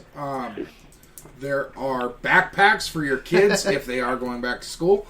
Even if they're not, they're going to need somewhere to put their school eventually, stuff. yeah. Well, no, they're going to need somewhere to put their school stuff while they're even at home. You got to put it away when they're not using it. Hey, and not to be that person, but I did design pretty much all the mugs on there, and they're pretty amazing. She did design the apron, which is the best. I'm trying to get there. And we will be on, and it's just going to kill me when I get home. So we will be on Barry's show, actually, on Tuesday night. Yeah. Yes. Right. Into the Far. Into the Fire. blogtalkradio.com. Into the Far. Tuesday night, 6 p.m. Pacific Time, 8 p.m. Central Time, and 9 p.m. Eastern Time. And you will find a link for that in the Forest Moon Paranormal page as well. Yeah. Yes. And we don't know what the topic is yet. We're going to go in blind. Wait, you do a round table. We're gonna have a round table. So many round tables. And well, it's really kind of oblong, but it's rounded at the corners. Oh. Yeah. All right. So. And we'll put up a call-in number also. So if some people have some questions for our outstanding group on Tuesday night, we'll also take those too. So. Excellent. All right. Excellent. Perfect. I always love bringing in the audience. Oh, the audience. Oh, yeah. We love our audience. Our audience is awesome. Phenomenal. So, with that, folks, we'll see you next week. Actually, we'll see you Tuesday night if you go listening Into the Fire. With that, Roundtable 1 is done. Roundtable 2 next week. We'll see you next week. And don't forget, keep your eyes to the skies. Good night, everybody. Good night. Ladies and gentlemen, thank you for joining us tonight on S4, the official voice of Forest Moon Paranormal. You can contact S4 through our website at www.s-4radio.com or on Facebook. Make sure you give us a like on our page and join the Forest Moon Paranormal group. If you are interested in advertising, take a look at our packages and contact Cole or Eric at 1-360-999-2830. Again, thank you. And remember, keep your eyes to the sky.